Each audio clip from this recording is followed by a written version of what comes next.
It's like this and like that, like that.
Good afternoon, everyone. My name is Paul, I'm Cheston. and we're here at Sydney for the offline regionals hosted by Let's Play Games.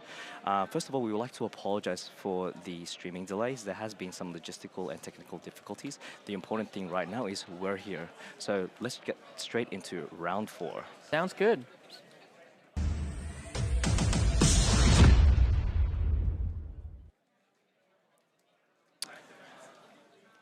Okay. Yeah. All right, here we're getting set up now. Okay. Very interesting matchup. We have Reiju. Versus UP Luffy. Very interesting matchup. Now, in regards to this specific, matchup of this, what are you familiar with this, the process in regards to Luffy against Reiju? So Reiju is traditionally a very aggressive kind of deck. Turn one, you can either go first or second. It has utilities for either one. Yes. You definitely want to see the German Kingdoms. You want to see Ichiji. You want to see those really fast and aggressive plays, and hopefully you'll outpace the UP Luffy before he's allowed to establish his board and just get to the late game. Yeah, so actually, depending on whether the Luffy wins the dice roll, would prefer to go second so they can quickly ramp up to 8 Don in order to take advantage of that leader ability and hopefully survive the late game. As the players are all positioning their lives and everything, it seems like that Luffy's going first. Interesting, interesting. I don't think Reiju minds which one it is. Oh, we can see the hands. Excellent, excellent. Let's see here what Reiju is going, what UP Luffy is going to do. I can't imagine not much in the early rounds. Yes, it's good to see that the Rager's got these stage cards, quite useful, especially filtering through the whole entire deck, getting your necessary pieces in order to flood the board as soon as possible. He gets himself a 2k counter, which is Sora. Now, on Luffy's second turn, Don 3, hopefully he does see his Jojuro, but before that, he gets himself another Searcher, the Vinsmoke Searcher, which allows him to search the first top 5 cards at the top of his deck and get himself a Germa or a Germa 6/6 and add it to his hand by placing it at the bottom of the deck. Very nice. So he's got the Ichiji and he's got the Reiju in bin. So the Reiju player definitely is in a nice position in terms of setup. The UP Luffy has not much to do other than to swing, which is great for the UP Luffy for Reiju. Let's see. Takes the life. That's fine. Yeah, it seems that Luffy didn't get his Zojuro available, so leaving the 2 Don open. I mean, he is on he's on 3 life right now. However, in order to, there's one specific event that Luffy can use, which is Thunder Bagua, but he has to be on 2 life or less in order to ramp up. And that's what Luffy wants to do. He just wants to ramp up as soon as possible in order to get his leader ability online. Yeah, very nice. So the Reiju is currently digging classic plays from here, and let's see what Reiju does here. Looks like they're thinking, because 4 Don turn allows for a lot of unique plays. Oh, another dig for this with the Sanji. Okay, Yes. that's fine. Let's see what we got here. There are a couple of options I'm not going to lie to you, I'm not familiar with the way Reiju players construct their deck. However, there is with 2 of it. No, he decides to swing 8 into lead instead. There were some other options. There were like, there's 2 types of Vinsmokes. There's the kid Vinsmokes into the adult Vinsmokes. Power Rangers! Yeah, there's Power Rangers, that's right. He passes turn now with 6 Don. 6 Don available. Luffy either wants to get himself a Bon Clay, to ramp up even faster, or even he runs Gear 2. Yeah, for sure. 5 Don does give the UP Luffy God Thread. Now, that helps to ramp and removal on board. However, there's not much to remove on the board at this point in time, so it looks like he's already passed. Yeah, and we can see... Oh, no, sorry, he's thinking about it. My apologies. Yeah, we can see that he doesn't actually have the Bon Clay in hand. He does have a couple of Thunder Baguas there, which... are now online. Yeah, they are now online. So just trying to survive up to the 8 to 10 Don turn and get his bigger bodies out. Now, I want to see what the Luffy has in hand. Does he have any of his big bodies? He does have... Is that one Sanji? He does have one Sanji. Sanji, okay. So definitely ready for the future rounds, and he's got the Charlotte Pudding, which is great for shuffling the hand, which will be quite painful for the Reiju, because the Reiju tends to hold up the hand and wants to play out the cards all in one go. And we have a 9k swing from UP Luffy. Now, What is Reiju going to do here?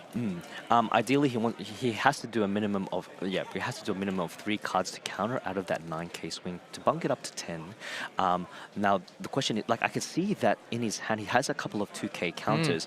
What's very concerning is that Reiju isn't feeling. He does it. Okay, Man. he doesn't have he doesn't have the board filled up. You know, as you want to, especially in this matchup, because as you said earlier, you want to apply so much aggression to the Luffy to the point that one, it allows the Luffy to just basically counter out using the card resources in his hand and try to basically starve him out for the late game. And he gets himself a 2-cost Reiju, uses the 2-cost Reiju, which is -1 Don. You can Draw yep, 2 cards? Yep, to transform it into the adult Reiju and then draw 2 cards if you have 5 or less. 5 or less Don, that is correct. 5 or less cards in 5 hand. or less in hand. Yes, 5 or less in hand, and also you have to have less Don than your opponent. My apologies. Which I think that's not going to be terribly hard to achieve. Honestly, I'm not. Oh, he's got the Ichiji play, which allows him to pitch away, Don -1, pitch out, grabs out the Ichiji. That's a 7k with rush, -2k to something. Oh, the Thunder Bagua comes out. We knew that was going to happen. And very good, but now Reiju is in a very pushy position. The UP Luffy is now on 8 Don, if I'm not mistaken, 4 and 4. Yes, quick math, love it. However, he won't be able to use his leader ability because you need to have 8 Don already in order to gain access to that observation haki leader ability. For Luffy. Now, with 8 Don available, there are a couple of options. He can go for the he could probably set up for end of turn play, so using that Rosinante, or even go for the defensive option in order to prepare for the Sanji in the upcoming turn. So using the Nami, the 5-cost Nami, Which is a blocker. You draw 3 cards and you put 2 cards on the bottom of the deck, if I'm not mistaken here. Yes. Oh, he swings for 9 at the leader. Reiju, oh, my apologies, swings at the Ichiji, makes sense, doesn't want to have swingers on the board, and there is that blocker Nami. We're showing it on screen for you now. Draw 3 and put 2 at the bottom of the deck. Great utility card, has a counter as well. It's interesting because he does have a extra Thunder Bagua in hand, but I guess he's really saving it for the late game because you don't want to you want to use Thunder Bagua and try to ramp up as soon as possible. So especially when you're in 2 Don. However, it seems that our Luffy player actually has enough 2k counter to basically survive any further swings from the Reiju player. Interesting that the Luffy player looks like to be bottom decking a Mihawk. Ooh, it is a Mihawk. No, top decking a Mihawk, putting it on the top. My apologies. Seems like the Nami is able to put it on the top or the bottom. Yes, that's correct. Which is great. So it's a great setup. So he has to, what he did was he placed the Mihawk second because obviously thinking of the draw phase, and then using the Sanji, 9-cost Sanji, and then playing the Mihawk, basically rearranging, and you're doing Sanji doing Sanji things. For sure. The Reiju player is in a little bit of a sticky situation. The board is not as strong, I believe, as he probably would like, and now the UP Luffy is now in a good state to sort of starve out and make the game last for a while now. Oh, here we go. We're doing the Ichiji play once again. It's coming back, 7k rush. Reiju's now drawing a card.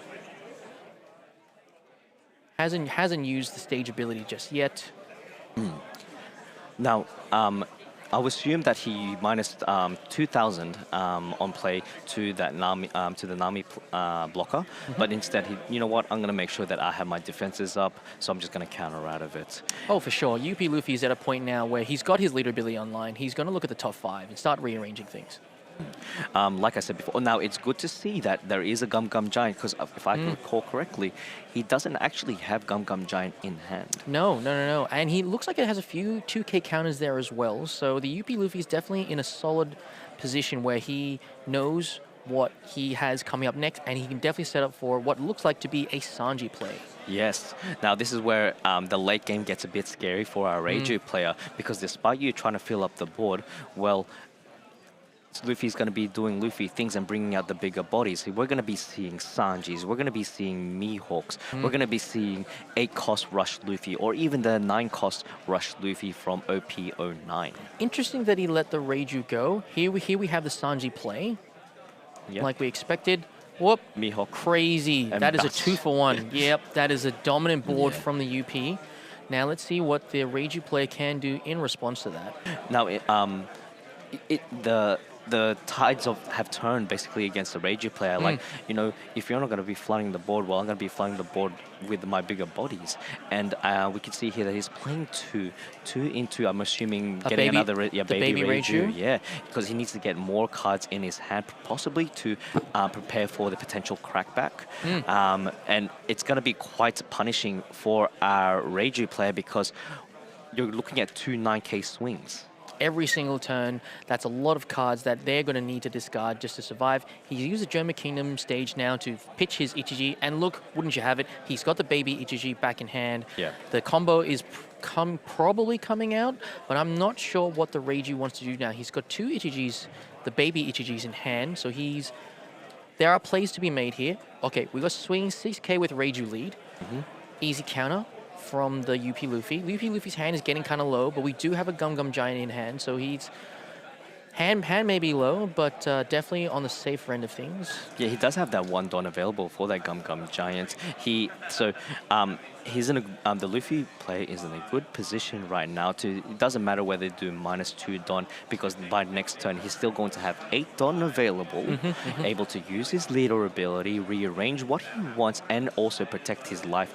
And this is where Luffy really shines. The combination of cards of Gum Gum Giant as well as the leader ability, it's absolutely insane because Gum Gum Giant, if you arrange your cards right, you can basically avoid all the brick cards that you want and use and find cards that best suit the situation. Oh, for sure. And Reiju has just used played once again another Sanji Searcher, and now is looking to grab out what looks like to be the blocker. Vince blocker card here. Colette. That's Colette, yes. Colette. So it's a blocker if you have, I believe, less Don than your opponent, which should more or less always happen. Just trying to, yep. Okay, now with 2 Don open, does Reiju, what event counters do Reijus usually run? Do they run Hell's Judgment? I'm assuming with 2 Don. Hell's Judgment is the main one because it's minus 2 or it's minus 3K from 2 things. So that's definitely, it helps Reiju survive the board swings. Yep. Now Reiju doesn't have lethal. Oh, but the Usohachi comes down from the UP Luffy. Definitely gonna rest the blocker. Yeah, so for the Usohachi, what it does is if you have 8 more Don available, you're able to rest a 5 cost or less on your field. It's a great card to kind of close games, especially when the opponent has certain blockers up. He just added that Usohachi into hand. Is that correct? Yes. So I should have probably corrected myself before. It's Cosette, not Colette. Cosette, yes. Ooh, a 10K swing. 10K swing will most likely need to get minimum 3 cards in hand. That is a total of 3 2K counters. And he decides to take a life. Is there any triggers? He gets himself a 4-cost Reiju into his life. That's a potential, yeah, that is another 1,000 counter. You know what would be very unfortunate right now is if the Luffy drops a pudding. Oh, Yes. crazy. Another 10K swing with Mihawk from the UP Luffy. The Reiju, is going to take it again. Perhaps gambling on these last few swings to make sure that he can survive. Or perhaps he's trying to bait out. Oh, you called it. The pudding is my here. goodness. Shuffling that massive hand down to 5. It's very unfortunate. Like all of the time that the Reiju has stocked up in cards preparing for the late game, all the massive 9K swings, it's all gone down the drain. Pudding is such a powerful card. And the thing is, does Reiju actually have Pudding themselves? I believe they usually run 1 at most. It's just such a useful utility card because a lot of decks I feel in this current stage allow 1 to draw up as much they can. And here we go. He decides to block that. We do see that he has 3 Don up. There is obviously a Gum Gum Giant available. He might have a Gear 2 there in his hand. I'm trying to just have a look there. He does have Thunder Bagua, so he could do the combo of using Gum Gum Giant, -2 Don, and then go back up to 9 Don by using Thunder Bagua. Now, with Reiju being on 8 Don, what can he possibly do? Well, I'm not sure. I did see in his hand that he has a Judge. So for the what Judge does is, Judge does is -1 Don. You may trash 2 cards from your hand and play for up to 4 Germa 6/6 characters with different card names and 4,000 power or less from your trash. So basically, this allows you to play all your Kid Vinsmokes, and then you can transform all of them into adult to their adult versions. So it looks like he didn't play it. I imagine the Vinsmoke could have been Judge, may have been shuffled back into the deck prior, unless he redrew it again. Whoop. Oh, That's okay. So he swings for 6, counters fairly easily. Oh, Ichiji is coming out. Ichiji. Trying to get that aggression. It's minusing 2k. I'm wondering what is his target going to be. I would assume it would be the pudding because the Nami. Yeah, my apologies. The Nami swings into it. It's one less body to worry about because if he did use it on any other character, Luffy has so much 2k counter. He's got Gum Gum Giant and Bagua available to bunk it up. So you know what I'm going to do? I'm going to lower the power for that Nami. It's one less body on the field and basically trying to bait you out to use any counters from hand. Yeah, so this UP Luffy hasn't been forced to use some of the bigger counter cards that are in his hand. And look, the Reiju is now blockering up and now trying to stay on the defensive. UP Luffy using his leader ability, digging for answers that he could use right now. We see a Bon Clay, Usohachi, the Rush aggro Luffy. Oh, he takes the Usohachi. It's great utility at this point in time. You're able to rest down a blocker plus a great 2k counter as well. Yes, with that 8, now that 8 cost Luffy is actually really great because not only does it have Rush, but if he activates the on play and when attacking ability, you have to trash 1 card from your hand and you get to bounce back a potential 4 cost or less. And you know what's a 4 cost or less on the field right now? It's one of those 2 blockers. It could either be the Chopper or even the Corset. Now, it's even scarier because he's already got 2 big bodies established on the field. Gets himself a Usohachi, so I think he might play another Usohachi. Okay. Double. Oh, Double. Wow. Scary. Very, very scary. Now, that pudding is now swingable at the Corset if he just wants to get rid of those blockers. 7k swing going at, I presume, the Reiju's face. Unless, hear me out, he will actually just swing into lead instead. The Reiju counted out, so definitely went for face. Yep. Oh, okay. He's just going for game. Yep. He's going for game. And 9 into lead, and that's fortunate. Wow. Those 2 Usohachis, resting them, 2 blockers, and that's it's unfortunate because Reiju doesn't run any big blockers. They're all 5 cost or less, and that's when the requirements were fulfilled. Yeah, UP Luffy saw everything that he needed, the Charlotte pudding, just to make sure that the counters are not there and just absolutely hurt the Reiju in the worst way possible. Yes. But look, Reiju's now 3-1. Froggy Chen is still 4-0, if I'm not mistaken. Yes. And yeah. Wow. Next round? Yeah. So, great play.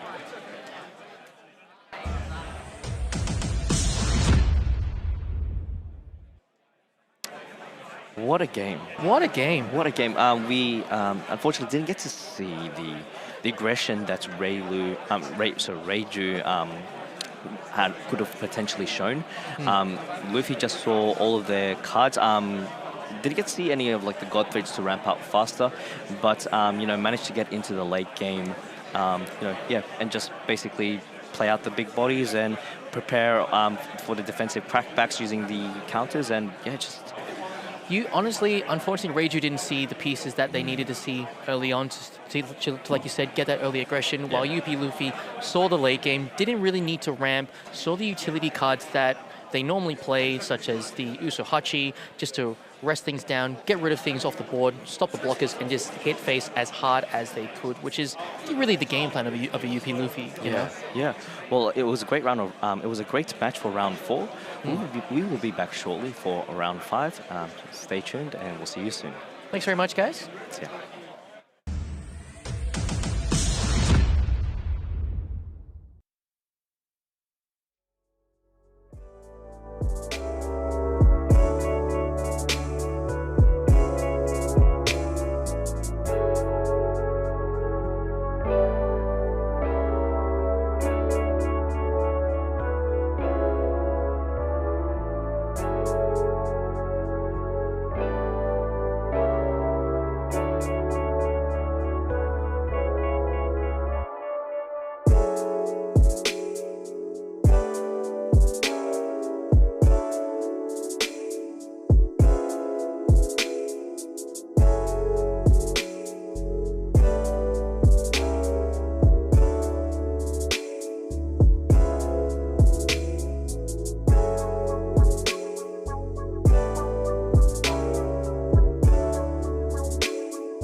Welcome back, everyone, to round 5. So we've just got the players seated down. They're all getting all paired up. Just gonna, yeah. So, question to you, Justin. What are you looking forward to? Look, I have always played non-meta decks. I love playing my blue Nami. F in the chat for her being banned, and the reprint is not the nicest card in the world. But look, I want non-meta decks. I think it's a bit of fun. We haven't quite hit the tipping point yet of getting super competitive just yet, and a bit of fun. Yeah, Yeah. really. Well, maybe our our requests will be answered as we go into our round 5 matchup. Oh, sweet. Fingers crossed.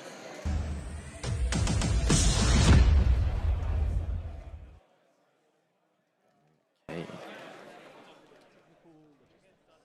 Whoa. Oh wow, Bonnie against a Pudding.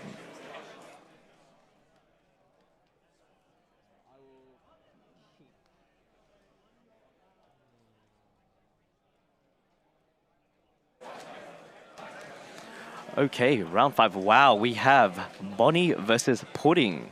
Whoa, crazy. This is not a matchup we normally see. Pudding is definitely not, I would say, a meta pick at this point in time. Yep. Sorry, yeah, Pudding, yeah. Yep. Great sleeves. Bit of Bandai Digimon Lilith love, bit of Pokemon for the Don. For the people at home, Bonnie is a mono green leader. On your opponent's attack, once per turn, you may rest one Don, and up to one of your opponent's characters or leaders will be rested. Bonnie is Pudding is a. I'm very excited with Pudding because this is the first time I get to basically see Pudding on stream. We haven't seen any Puddings on stream for a long time. Pudding right here. So Pudding is basically when attacking, you may turn 2 of your top life cards face up, and you may ramp up to 1 Don and rest it. It seems like they're getting started straight away. Yep, so Pudding has played a Searcher, gotten the Zeus. Great card, by the way, to add to the arsenal of yellow. You lose a life, but you get to KO a 5 cost less, if I'm not mistaken. Just a great removal card because yellow is all about regaining life, and purple is about ramping. Yep, Pudding definitely wants to get to 10 Don or 8 Don as soon as possible, because being a Big Mom Pirate leader, it gives you plenty of utilities to use. For example, a great one would be 10 drop Big Mom. Pudding goes for a swing into lead with 7k, needs to get a minimum of 2 cards out of hand, but Bonnie decides to take it because it's okay to be taking life this early stage of the game. 5 life leader, and now Charlotte Pudding has played Charlotte Pudding, coincidentally enough, looking at the top 5, looking for a Big Mom Pirate, if I'm not mistaken. Oh, and he bottom decks it there. Doesn't seem to find what he's looking for. Yep, the thing with the Big Mom Pirates is that they have a couple of searches in hand, so they can do Pudding. There's the other Pudding as well. So this is the SR Pudding from OP11, looking at the top 5 cards, but it has to be of 2 cost or more. It can't be in the previous searches there would be no cost limitation. So it's and another additional move is during the main phase, you could do Don -1, and you could rest this character, and you'd be able to look at the top of your opponent's deck, which is, this Pudding is specifically used for the purple category. Yeah. It's definitely a great ability to synergize with it. Bonnie swings for 6. Pudding has taken the life. And what is Bonnie playing out now with 2 Don? Oh, we have the blocker. Yes, it's Koshiro. So Koshiro is a green blocker. We call him Unk. Unk. Yeah, so Koshiro is it's basically similar to Rosinante. However, Rosinante being only able to save rested characters, this one is you'll be able to save 5 cost or less characters. You can save 5 cost characters or less from being KO'd, so you can rest this character instead. So it's kind of like a Rosinante's cousin, basically. Makes sense. So, as we've seen, Pudding has played the Zeus to remove the blocker from the board, swung again to ramp up. Bonnie has used her ability to rest the SR Charlotte Pudding. Pudding now has 4 Don to play with. Curious to see what the next play is. Keeping his hand quite close to his chest was a little difficult. Oh, we got Bon Clay, another Pudding Searcher by the looks of it as well. Curious to see what he does next. Bonnie's hand, from what I can see here, we got a carrot. We got a what's that? Cavendish. That is a Cavendish. That is correct. So another thing that I've noticed with the Pudding is, guess what Pudding has in store for the 10 drop. For the 10 Don play, that Big Mom that we were just talking about before. Very good. Yeah. Very so good. Lin, what she does is basically on play, you are able to trash one of your opponent's cards, life cards, and you be able to also heal yourself. So it's a great offensive, and also like giving yourself a 10 drop, 12,000 power body on the field as well. Yeah, sweet. Look, Bonnie is now just played the Cavendish, a classic play in my opinion. And Yep. Bonnie is now swinging at the Pudding. No need for it to exist there. And here we have the brand new Bonnie that is a blocker, if I'm not mistaken. Yes. So. Yeah, that was recently introduced to. There's a couple of Bonnie cards, but it is a blocker. It is during your opponent's turn, and once per turn, you can set up to one of your Don as active. So this enables you to play basically use up all your Don to play up bigger characters and fill up your board, and then by the end of your turn, you'll have no Don. However, due to the 3-cost Bonnie's ability, you can set up to one of your Don as active, so then you'll be able to utilize your leader ability by resting a leader or your opponent's leader or character. Very useful ability. The Bon Clay has attacked the Bonnie with 6k using its ability, getting the 6k from Cavendish. Pudding is now swung at Bonnie for 5. Bonnie's deliberating if they want to block or... Oh, yep. Use the blocker Bonnie's ability to rest the Zeus. Makes sense. And now we have the counter of a carrot. Interesting they want to pitch the carrot. Oh, and there's a 10 drop Big Mom. There it is. There it is. 10 drop Big Mom. This is the aggression that we were talking about. It's not regression in regards to the battle phase, but more of like really pressuring your opponent's life. And as we can see here, like with 10 Don available, it would be so amazing to see another Charlotte Lin and keep applying that pressure, because we can see, I'm looking at right now, Bonnie does have the 10 drop Doflamingo available, so if the Bonnie's characters were to swing, he could actually use the Doflamingo to basically freeze 3 rested either your leader or your opponent's characters. But I can also see the Pudding also has the ACOS Katakuri, which allows it to untap Big Mom Pirates at the end of the turn. So I believe the effects, if I'm not mistaken, will nullify each other.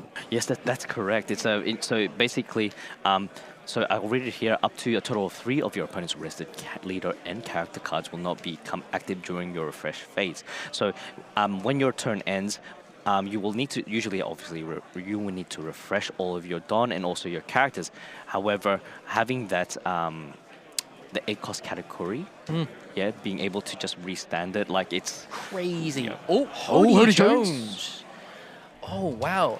Interesting play from the Bonnie. Has rested the Charlotte Lin.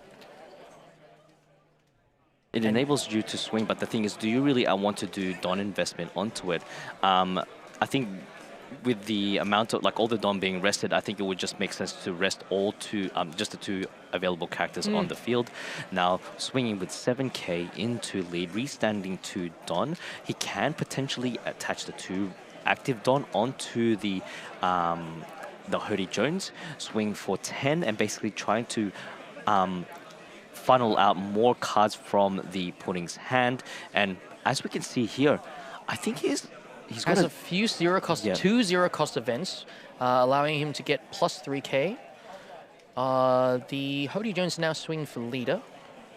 I can see that he does have the you're the one that shall not sorry, you're the one that should disappear, which is a 0 cost. It has a fantastic trigger as well, especially if you place it right at the bottom of your life. So good. It enables you to kind of stall out your opponent's swings. Also, it heals you up. We can see that it's a great defensive option. So basically, trashing one card from your hand and giving your leader or your characters plus 3,000 for the battle. We can see that he's using 1 cost Bonnie, searching and getting himself a potential supernova card. I think he might be preparing for the crackback by getting more 2k counters. Let's see what he gets here.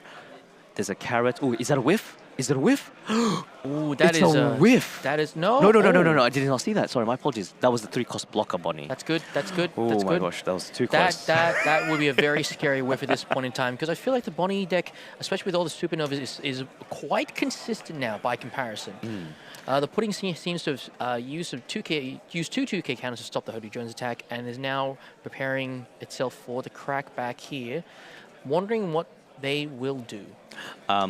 I believe that the hopefully the Bonnie does run the 8 cost Eustace Kid to prepare for like trying to build up that great wall of green.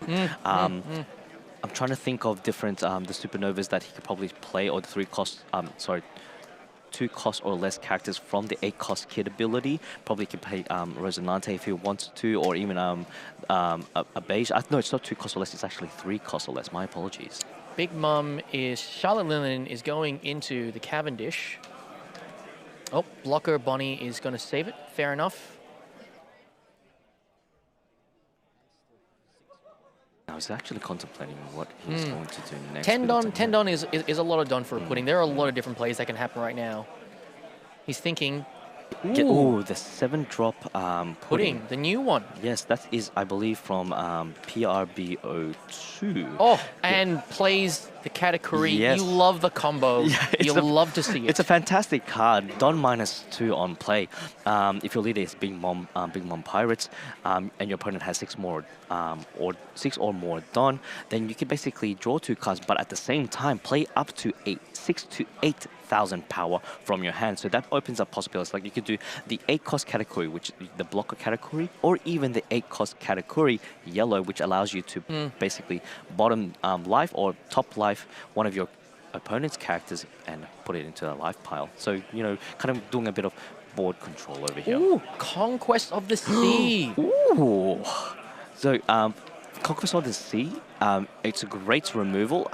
We rarely get to actually see Conquest of the Sea, especially in Pudding. Don -2 during main, if your leader is Big Mom or Animal King, the pirate you can KO up to 2 of your opponent's characters with 6 cost or less. And now the Zeus is trying to take out the Bonnie Searcher, which makes sense. The Pudding, I must say, has quite a strong board at this point in time. And of course, it's going to untap the category from the Linen's ability, so which will unfortunately hurt the Bonnie in terms of playing that 10 cost Doffy. What I find interesting is that it's a match against defense against offense. The potential that Pudding has just to ramp up to 10 Don as soon as possible, getting in those bigger bodies. It's against Bonnie's ability to build up the Great Wall of Green using Eustace Kid and all the other potential blockers that he can summon. But the problem is we are not seeing the Eustace Kid here. Yeah.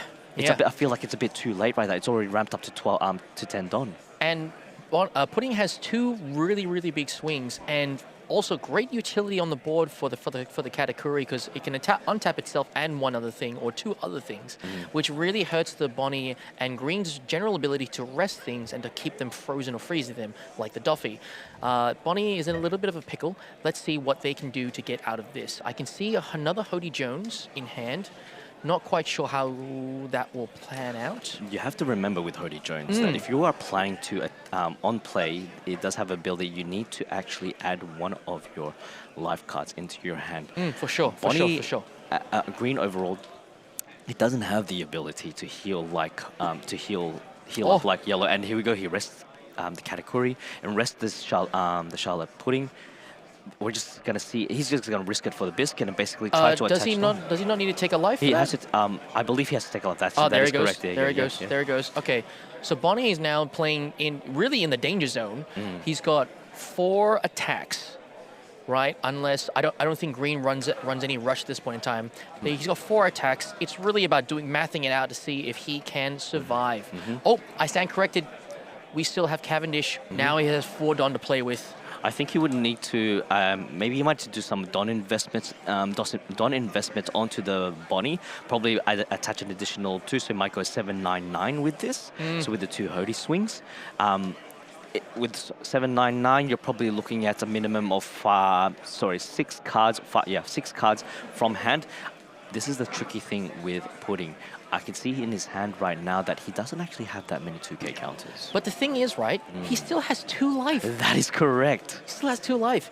I think the Pudding... Oh, yep, called it. Yep, there we go. Using the you should disappear. Yep. Yeah, you should disappear. That's the one. To stop that attack. Very clean. 2 cards from his hand. 3 cards left in the Pudding's hand. Curious to see what is going to happen here. He's got a Uso Hachi. He's got a 1K counter from the 7-cost Pudding. He's got a Baby Katakuri, and also so that would be a total of 5,000 Don. 5,000 power worth of counter. Yeah, and also we do see that he has the 1-cost Searcher there, which also has a counter as well. So there's 6,000 overall. Just trying to do the math here. I think the body might actually have it now. I can see that he's going more for the offensive approach rather than defensive, because regardless of whether you put a blocker, it's just going to protect one swing, and you only have so much in your hand to counter out of it. You got a 12K body to look at. You got another 8K body, 8K swing. You even got another, you have a potential of 1, 2, 3, 4, 5 swings. So realistically, the Bonnie can only use 2 more Don, because he obviously wants to, unless he feels he is confident enough, 3 Don to use, he is confident enough to win this turn. It's difficult to see Bonnie's current hand size, because I feel like he's going all in or not, because I feel like he knows next turn it is Pudding's game. Yeah, it is, definitely. And man, it's just... I'm assuming that he has... Oh, there we go. He's going for the 7K swing. Okay, yep. Yep, he can just bait it out. Maybe, pitch out 2 cards from hand. He could probably just take it just to give a bit of, hope to the Bonnie. Bit of breathing space. Yep. So we got... Still contemplating. Oh, he decided to take life. Okay. Oh, that's fair enough. Now the side effects of Pudding... he goes to a 9K swing. The side effects of Pudding being a leader... Your opponent has access to that information of what you have in life, and then decides to go 2, 3, 4, 5, and that's it. It's GG. That's game. Wow. Crazy. Wow. That was tough. That was tough for Bonnie. Couldn't establish board. Couldn't really go for it. While Pudding just played bodies, and played the hits, and just was able to hold on as hard as they could. And with I guess that the Pudding just saw the correct cards at the correct Don turn. Going straight up to 10, no worries. 10 drop Big Mom. Have you noticed that he only had 1 10 drop Big Mom in hand, and I think he only had, what else did he have? He only saw 2 big bodies there. No, yeah, correct. Yeah. And look, Hody Jones is way too powerful for it to not lose a life, but good game, great game. Good job from Dylan, good job from Andrew. Yeah, well played. 4-0 with Pudding. Fantastic. Congratulations.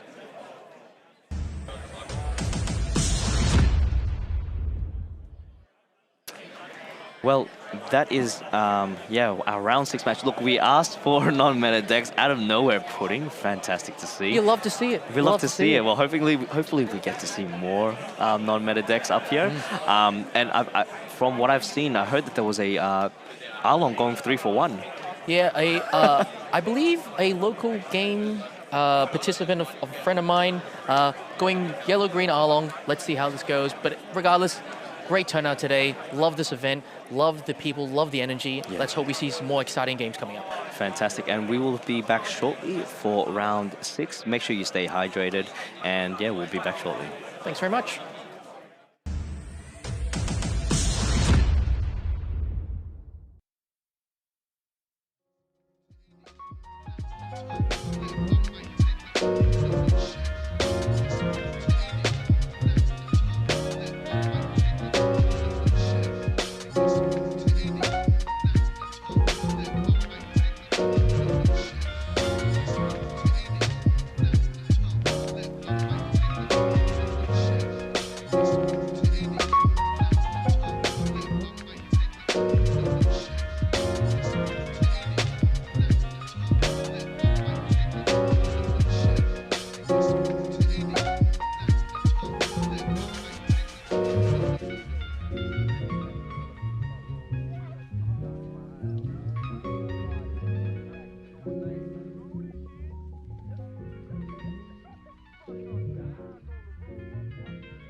7, 6. We have main engine start.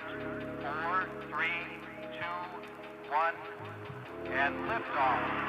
Liftoff of the 25th Space Shuttle mission, and it has cleared the tower.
Hey everyone, welcome back to round 6 Yeah. here at the offline regionals.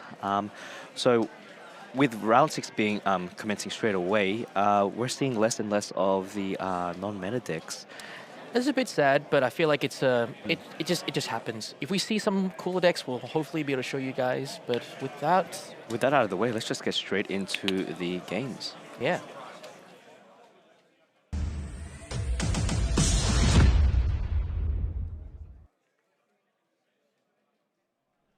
Alrighty then. Players are getting ready. Shuffling Rayleigh up. versus Zoro. This is an interesting matchup due to the fact that with Zoro, he has all slash attribute characters. There is one specific card in Rayleigh that is immune to slash characters, and that is the one cost searcher Buggy. Oh, actually a huge menace for Yes. that deck. It's I'm trying to think of, like, I'm pretty sure Zoro doesn't run any on play removals. Most of it is just restanding Dawn and resting characters. Like Tashigi and whatnot, yeah. So swinging, so that Buggy is gonna be, it's basically immortal at this point. Yeah, I mean, hey man, he has the chop chop proof for a reason. Now, Rayleigh. Rayleigh's ability, it's quite interesting. Under the rules of the game, you cannot include characters with a cost of 5 or more in your deck, so maximum of 4 costs or less. Once per turn in active main, you may reveal 2 event cards from your hand, and up to one of your characters with 4,000 base power or less gains plus 2,000 power during this turn. So the game has started. It looks like Zoro is going first. Has played a Perona to dig for the Paradise Waterfall event. Rayleigh has got a pretty cool hand from what I can see. He does have a Buggy in the opening hand and a Boa, if I'm not mistaken. Yes. Let's see if I can see if my eyes do not deceive me. Yes, and also he also is running Shaki, That's so 2 Radby. that- 2 Buggies, sorry. two buggies. So ideal. It's the ideal play here with having 2 Dawn open at the start. You can run your 2 buggies because you, as Rayleigh, you need to have at least 2 event cards in your hand in order to have your your leader online, leader effect online. And there's Shaki. Shaki searching, able to search top 4. Top 5. Oh, top 5. Sorry, my apologies. Top 5. Yeah. And hits the Luffy, the on-curve Luffy, which is just absolutely instrumental to this deck. Yep, especially in the 4 Dawn turn, you definitely want to have either you want to have your Luffy, your 4-cost Luffy on the board, Or and then we drops go, the there's a Buggy. Buggy. That's the first one. Another optional play with the top 2 Dawn turn in order to go for the offense if you want is having your board set up as going Boa with the 2-cost searcher Boa, and then straight into the Luffy preferred. But it's good to see getting him to play the Buggy, having the events up and running so he can take advantage of the leader effect, and also trying to find the crucial pieces for that 4 to maybe 6 Dawn turn with Shakiyaku. For sure. Rayleigh definitely has a good hand, has 2 events to make things pretty solid for him to make sure he's good in terms of seeing the next few turns. Zoro has taken a swing with 5k. Oh, that's right. Yeah. The counterplay. Yeah, Unk. What's his name? The other Unk. The other Unk, yeah, the 2 cost. I completely forgot about that guy. Shimotsuki. So Shimotsuki on play is a great card, especially for the against Buggy. On play, rest up to one of your characters with a cost of 2 or less. Then up to one of your opponent's rested characters with a base cost of 1 or less is basically, it's KO'd. And you know what's 1 cost or less? That Buggy. So not immortal, apparently. Not immortal. Not immortal. Well, he definitely got chopped. But now I wonder what these Rayleigh play is going to do now. I mean, three events in hand, has a really good turn 2 play, which is playing that Luffy down. But I'm curious to see what he's going to do here. Is he going to go wide with Boa and Buggy, or is he going to play the Luffy, which I feel like is a really strong choice? Yeah, because if you play the Luffy now, despite not being rushed, what you can do afterwards is, once it goes back to your turn, you can use your Boa, 2-cost Boa searcher, and then basically use its secondary effect.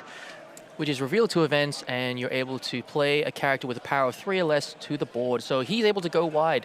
So if I'm not mistaken, Buggy is also a 3k power or less, which allows him to play either the Buggy or even the Boa, which we have on screen right now. And with Rayleigh, you need to kind of like start stocking up and filling up your board to go for the aggression. This is the kind of unfortunate part with Rayleigh. Like, you will have rested characters. Zoro will have to, it will take a full swing with Zoro effect, swinging into the character, then swinging 8. But the question is, does Rayleigh have the necessary counters or even event cards for the crackback? We'll see. Okay, so he's gone with the Boa, looking at the top 5 cards to either get a Luffy or an event. Ooh, some interesting pieces here. I'm pretty sure I saw a Molgun there, so not a bad removal piece. Yes. And ooh, a Searcher Searcher. Straw Hat Searcher. I haven't seen that since that was in Starter Deck 1. Yeah, crazy, interesting tech, I mean, if you think about it, the Straw Hat cards are kind of the pieces you want to see in a Rayleigh deck. Oh, he takes the event that makes Rayleigh unblockable, if I'm not mistaken. Yeah, it's a great closer card, especially if, the amount of blockers that the Zoro player runs. You got the Mihawk is the most prevalent one in my head. So he's showing his two events, attaching a rested a Don to Shakiyaku? Shaki? Yeah, Shaki. Plays one. Goes for another buggy search, gets himself another Oh. red event. Goodness gracious me. Now it's correct from my Oh, he whiffed. Oh, That is painful to see from a Rayleigh running so many events. A whiff, jeez. now with he does have Molgun available. Is that correct? Well, he saw Molgun, but he took something else. Because if he had Molgun available, so during main give up to one of your opponents, minus 5,000 power during this turn. Then if you have a character with 6,000 power or more, KO up to one of your opponent's characters 2,000 power or less. Ideally, it would have been a great counter when the Tashigi does end up getting played, which actually got played just then. However, we have a problem. In order for the secondary effect to occur, Rayleigh needs to have at least a 6,000 power or more on the field, so Yep. that it's unable to be KO'd. Yep. I mean, the easiest way would be to attach Dawn to something, and that way you can get the most value out of it. I see another buggy in hand. Holy smokes, there's a lot of buggies. This is the third buggy we've seen now. Zoro did his traditional play of playing Tashigi, resting the Boa, swinging with 3 attached onto the Zoro into the Boa, which means he's able to swing both at the character as well as the leader. So I wonder what the Rayleigh is going to do now. A little bit of a tough spot, I have to admit. Yeah, with the aggression on the board right now, it seems like the Zoro does have the upper hand. Now, as the game prolongs to the late game, we're going to start seeing bigger bodies from the Zoro. How are we going to see, is Rayleigh going to see enough of the counters that's available in his deck, also the 2K counters, to kind of protect himself from that potential crackback?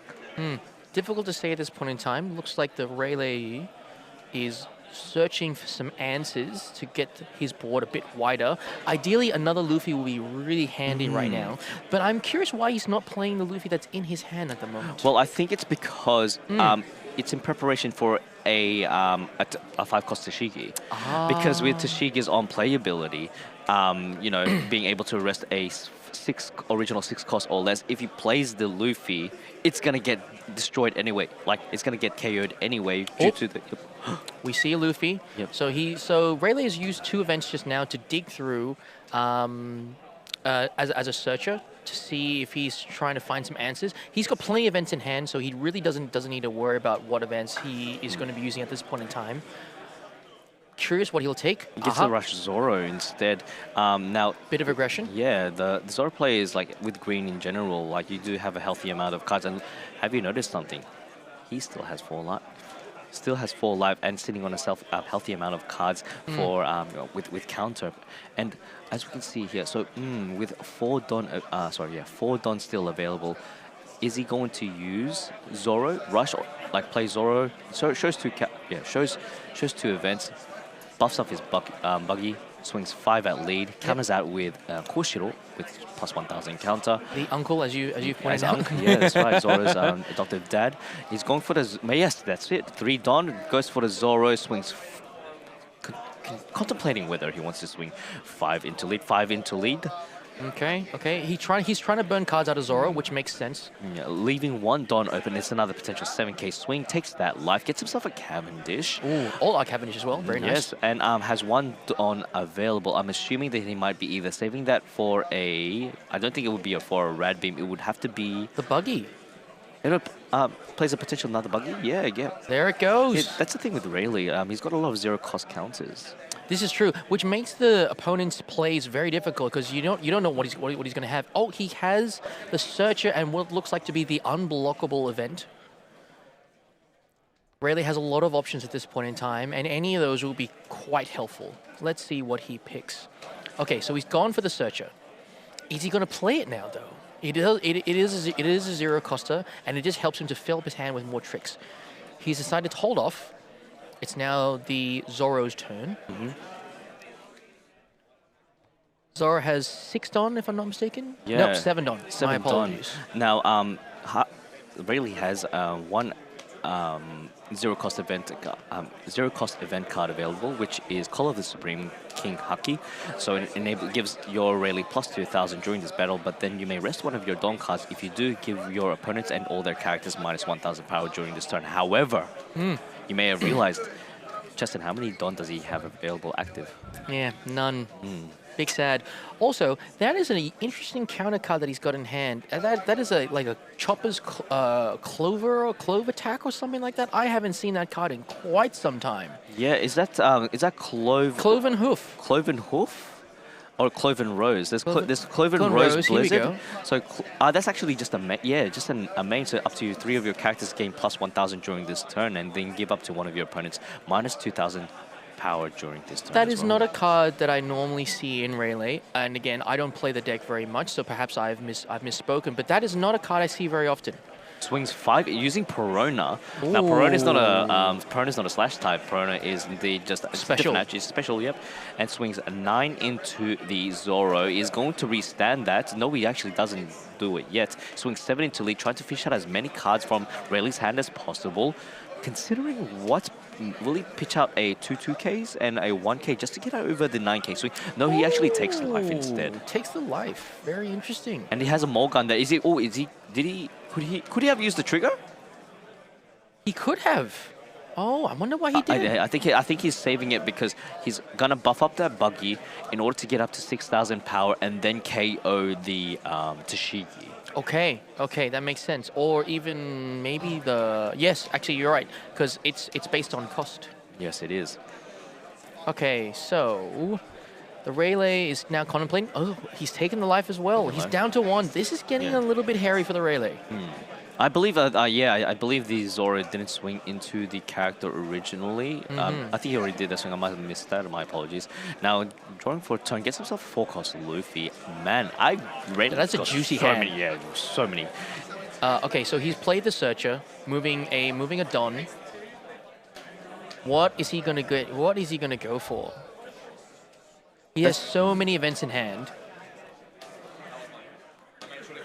Well, looking at the top 4, reveal up to like 1 red character or 1 red event, and then gets himself the Sanji. That gives you plus 3,000 during your turn, and on on KO KO. draw a card. Yeah, great card. Good offensive card. I've noticed something. Maybe he's been saving up the Luffys for a time that he feels like they're safe to come out. Because Luffy is definitely one of this, like, A removal target. quote unquote, the biggest body that he can have potentially in his deck. So 7 Don left. What is this Rayleigh player going to do? He has a few options. I really feel like that Perona is going to be a long-term problem for him. Yep. Okay, so he's going to move some Don. Yep. Plus 1,000 has to attach either 1 Don onto the buggy. No, it attaches 2 Don onto the buggy, swinging potentially 7,000 into lead, or hear me out. Into Perona? Into Perona, uses Mulgun Oh. to KO the Tashigi, so it's a 2-for-1 special. Interesting. Yeah. Okay. Definitely contemplating on it now, because this is a pivotal turn. The board on Zoro right now is kind of scary because of Tashigi and that Perona that can really easily remove the buggy.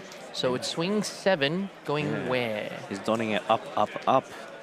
Swinging. Great movie, by the way. Yeah, fantastic. Now.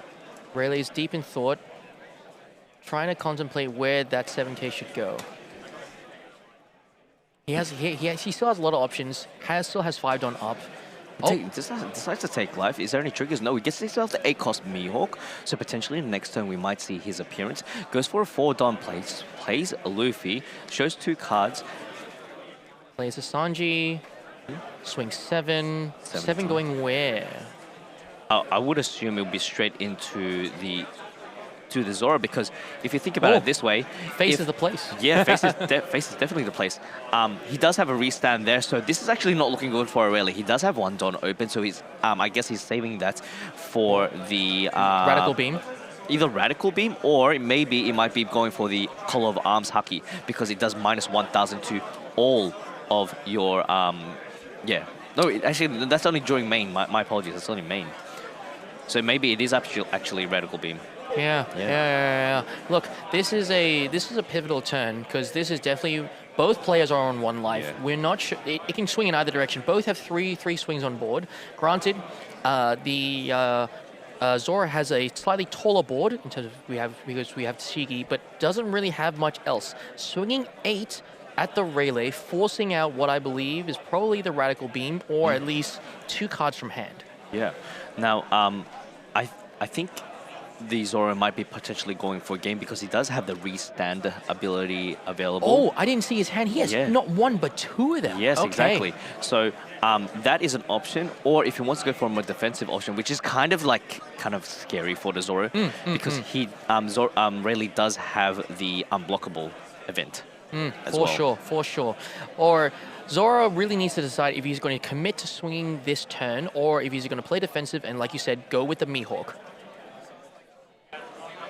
This is the tricky thing with green. Like despite them having so many cards in hand, it could all be just a mental bluff. You could potentially just brick. And we can see that Sirius, like, he's just contemplating, will he risk it for the biscuit and go for the Mihawk play, getting himself a potential 8-cost blocker, restanding for Dawn, obviously, and he take advantage and just swing into lead. He won't be able to swing into the buggy because, as we all know, it cannot be KO'd by any / attributes, characters, or leaders. I'll double check that. For sure. So, look, the Rayleigh is in a little bit of a difficult position because he knows that there is definitely potential of the restand event, which is definitely going to hurt him if he's not careful with how he counters right now. Yeah. Okay. This is a tough situation, man. This actually might be a very close game. As a player, if you are constantly taking life, it shows 2 things.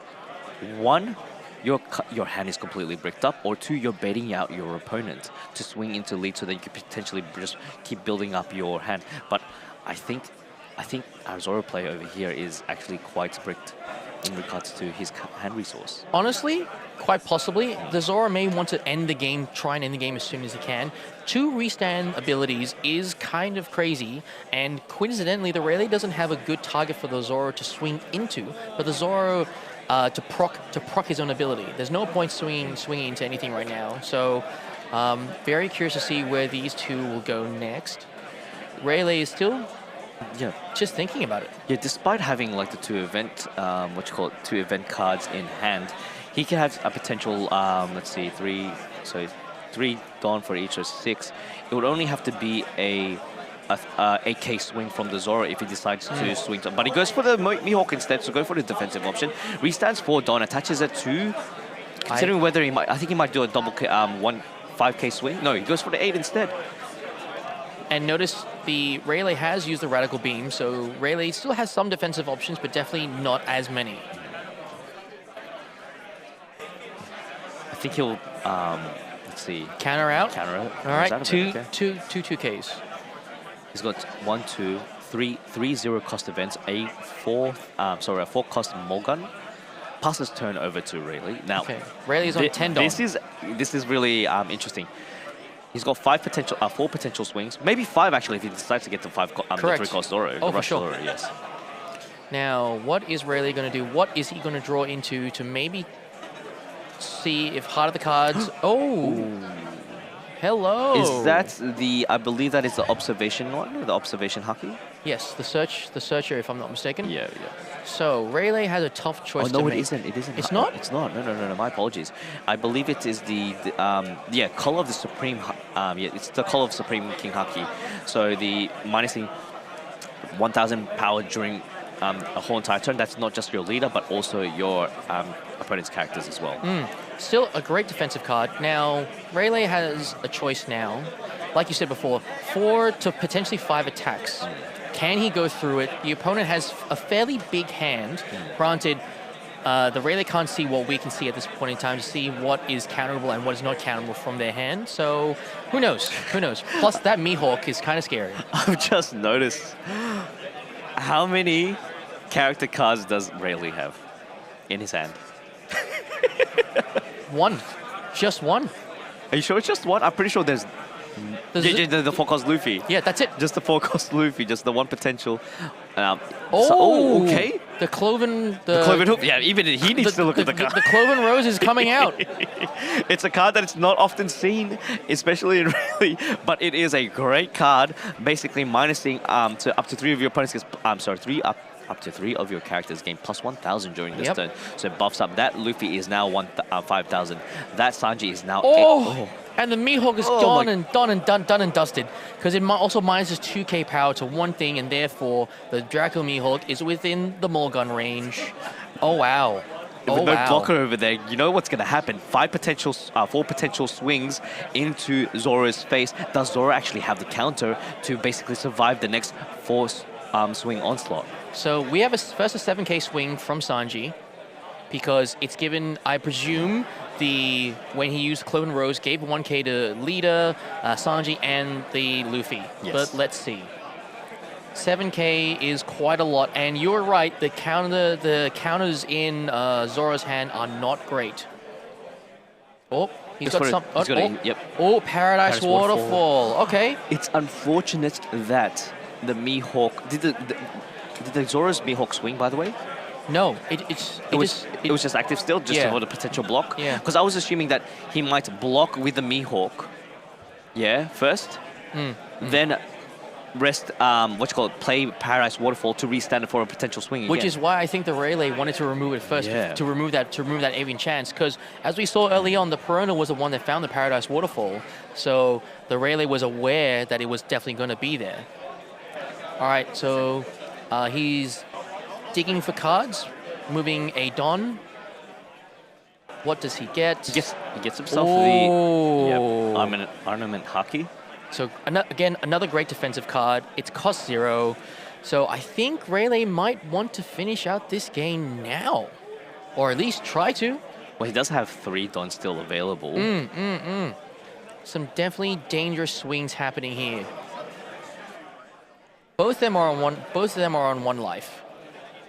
It's anyone's game at this point, but it's more like, okay, does the Zoro have the counter in hand? 2 more potential swings. Technically 3. 3. Rayleigh hasn't used leader ability yet. No, he has not.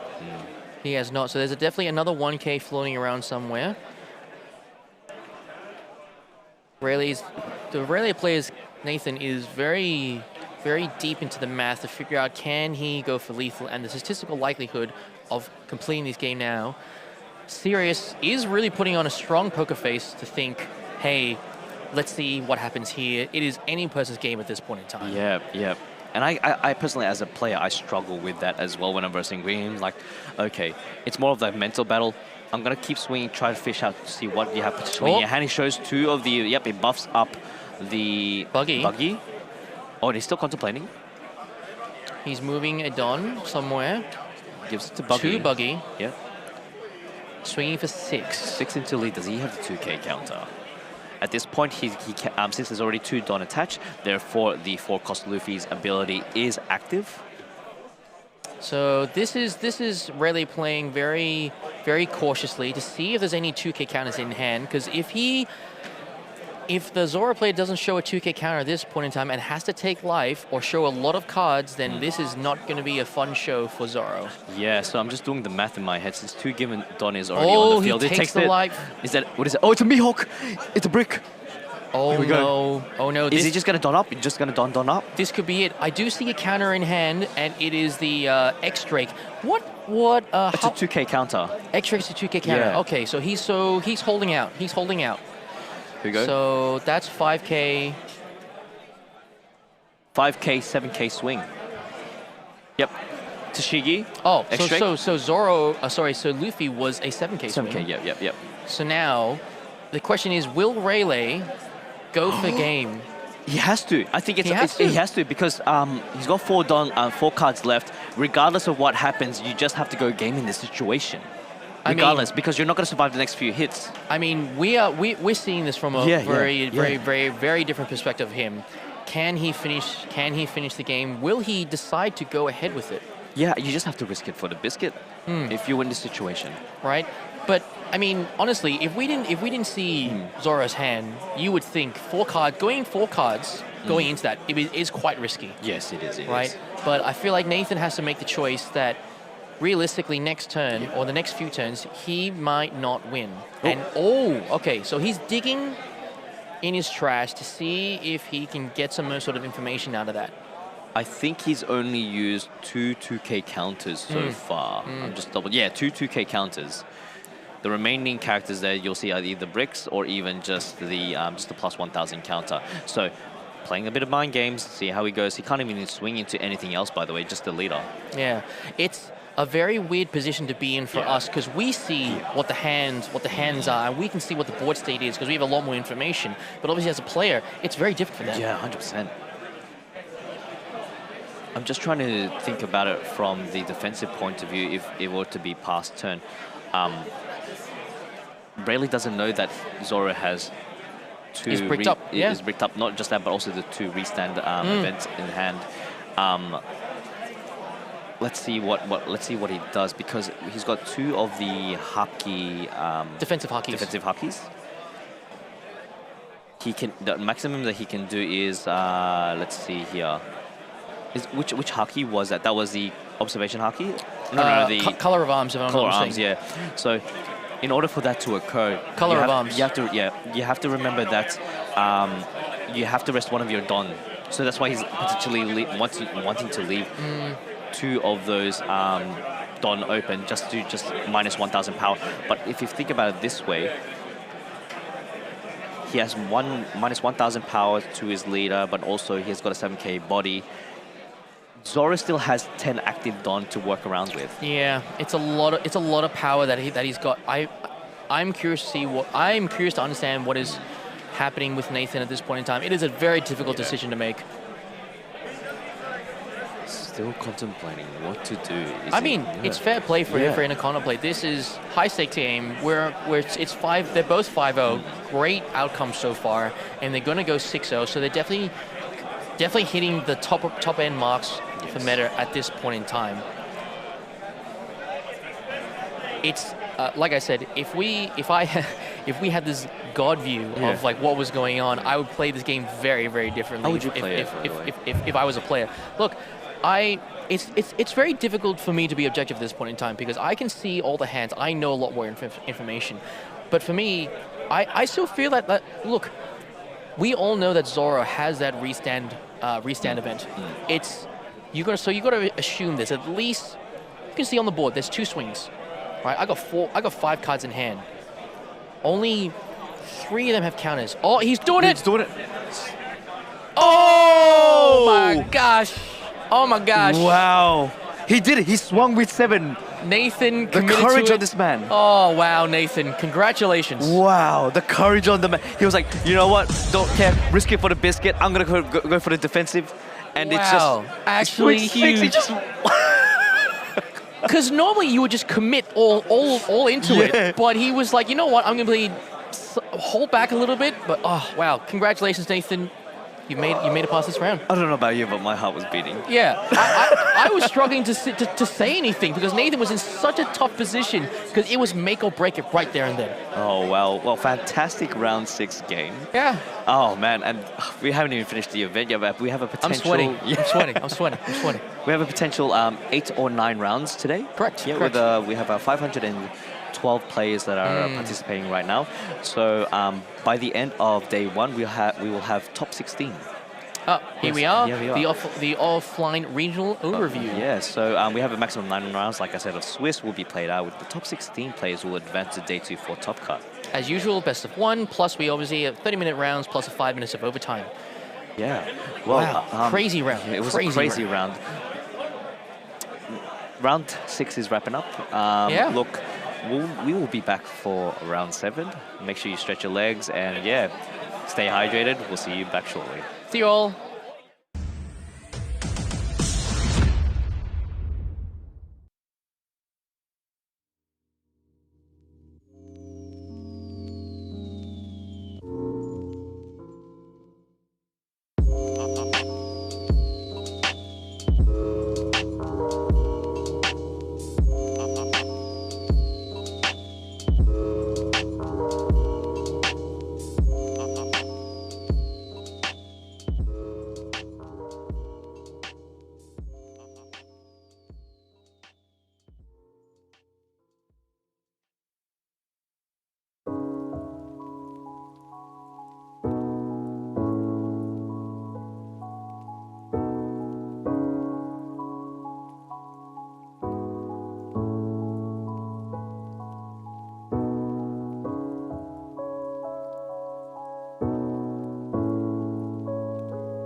Make up for your sins in the church.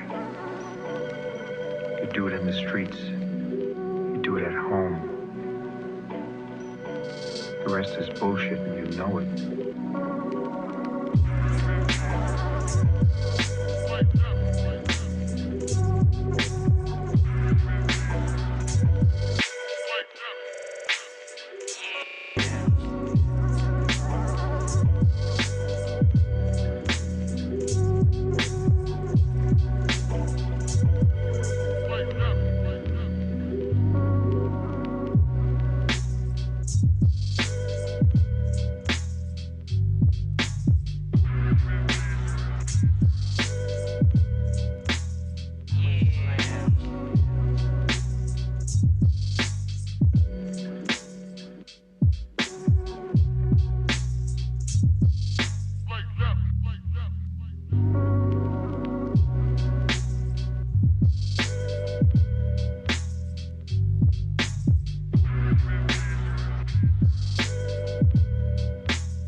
And welcome back to round 7. Hopefully, G'day. yeah, we're in for a treat.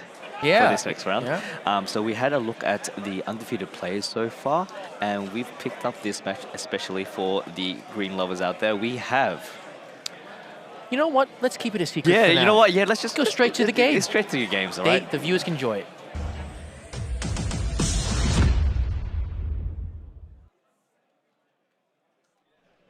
Hey, The players are getting ready. They're deep in thought, and here we are, Bonnie versus Film Uta. It's not red and purple Uta. It's not the mono red Uta from the promo. It's green film Uta. Definitely not a deck that I would imagine would be in the top 10 tables. But hey, you know what? Good on Roger. He's clearly battled it out with some of the best. And Manuel, I'm sure, will put up a solid fight because Bonnie is a super defensive leader, while Uta traditionally has always been a very aggressive one, trying to go wide as hard and as fast as they can. Yeah, and here's the Uta effect for the people at home. So attach 1 Don when attacking. Once per turn, reveal 1 card from the top of your deck and add up to 1 film type card to your hand. Then place the rest at the bottom of your deck. Now, Uta has gotten a bit of support recently, especially with film. There is a specific card that I really like, and hopefully he has incorporated it into his deck, and that is the 5-cost Sanji. So on play 2 Don and set it as active, and if your leader is a film or straw hat type, set up to 1 Don as active. So basically green doing green things. As the players get set up, let's see who is going first in this situation. All right, Bonnie is going first, plays a Searcher classic start. Ooh, the SP Bonnie as well. It's very SP Bonnie. pretty. Yeah, with the 2 Don available, I see that he has the Luffy, but I'm assuming that he's going to use it as a 2k counter instead. Not much can be done here with the Uta, so he decides to pass turn. Bonnie now on the 3 Don curve. Again, most likely using the Searcher. Here we go. Ooh, some great hits there. A lot of choices. The Cavendish? Cavendish seems Yeah. to be the strongest choice. But he decides to get another Bonnie instead. With 2 Don available, will he decide to actually play? Yeah, Wow. he decides, okay. So 2 Don, so for the people at home, it's 1 cost to play for Bonnie, but in order to use the search ability, you need to rest an additional Don for that. I gotta say, Manuel has a very pretty deck. That is a Manga Bonnie in his deck. Is that a Manga Bonnie? Oh my god. Wow. Sure. Sure. Huge. 5k swing. Uta takes the hit. And now we're on 4 Don turn for Uta. With 4 Don turn, there, just trying to remember what certain cards that Uta can play for his 4. There is a 4-cost character in his hand, right, in Roger's hand right now. I'm not sure if he's going to be playing it. Now, that is the Brook, the film Brook. So That plays a 3 or less or a 2 or less. I Yeah. can't remember which one it is. It has been a hot minute since It's- we've seen an Uta. it's a 3 or less film or straw. Film or straw hat character. When I used to play green, I used to like to go with like on play straw. Play the Brook and then play the there's a Robin that you can play, and then Oh. Robin on play you can play a 2 cost or less straw hat. I'm Yes, pretty sure. yes. So Uta definitely needs to get rid of some of those Bonnies on the board because otherwise Bonnie is just going to keep getting value from that. Yeah. Surely, yes. These Bonnies okay. are basically pseudo blockers. You think about it, you're forcing them to swing into the characters, not into the lead. He could play maybe Brook into the chopper if he has it. I think that is the chopper there. There Yes, it is. it is, yeah. There it is. There it Yeah. is. So yeah, the chopper is it can KO when attacking. Yeah, but you have to have Don attached to it. So no, it doesn't KO. Sorry, my apologies. It rests up to one of your opponent's characters of 2 or less. Now you know what's 2 or less that's available in Bonnie's deck? The Koshiro. Oh, very useful. Very useful for removal, and especially Bonnie's going to be playing quite defensively. Bonnie definitely wants to prolong the game for as long as I can. Yeah. I'm not quite sure about Uta's game plan nowadays, but if it's the same as what it was before, it's very much an aggro deck, and it wants to reach 7 Don so it can play the Film Luffy blocker.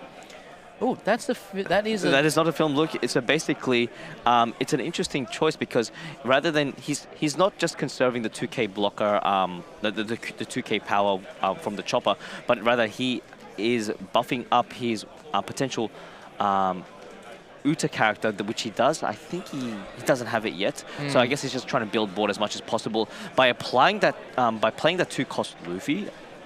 He can then use the cheaper, kind of like the cheaper powered characters to swing into the Bonnie. So it's not wasting a swing on the Brook from the Brook or from the Uta. Yeah, that's for sure. And I think that's a smart play. I don't think. Oh, 8-cost Kid. The menace from OPO1 comes back again. Great card. It looks like Bonnie's playing like a fortress kind of build where they want to defend up as much as they can and keep the Bonnie up for as long as they can. Yeah, attaches 1 Don onto the Bonnie, swings 6 into lead. Is there a potential trigger? No, but we do see a 7-cost Film Luffy. Which is great because that's the one that plays a 5 or less, if I'm not mistaken. But it's also a blocker. Great sort of utility. Now, that chopper would have been really great at this point in time to deal with this exact center of Kyoshiro. Oh, Caesar Shanks adds it to hand. Plays taps a resource to take out that Bonnie. Now that Searcher Bonnie is now used as a pseudo blocker. Now he's playing the New Genesis event. Look at top 3, grabbing a film card from there, and just starting to get the real crux of what Uta's deck is. Yeah. To constantly dig for film cards to keep his hand as full as he can. See, this is the thing with Uta. You correct me if I'm wrong, but it only has 2 potential searches for film, especially for Uta. It's the that event card and also the 3-cost Nami. Yes, Yeah. that's all. That's unless something has changed since I last played. That is it. Oh, the Katakuri film card. Katakuri. Matt, it feels like it's a fresh a breath of fresh air. That's what I'm trying to say.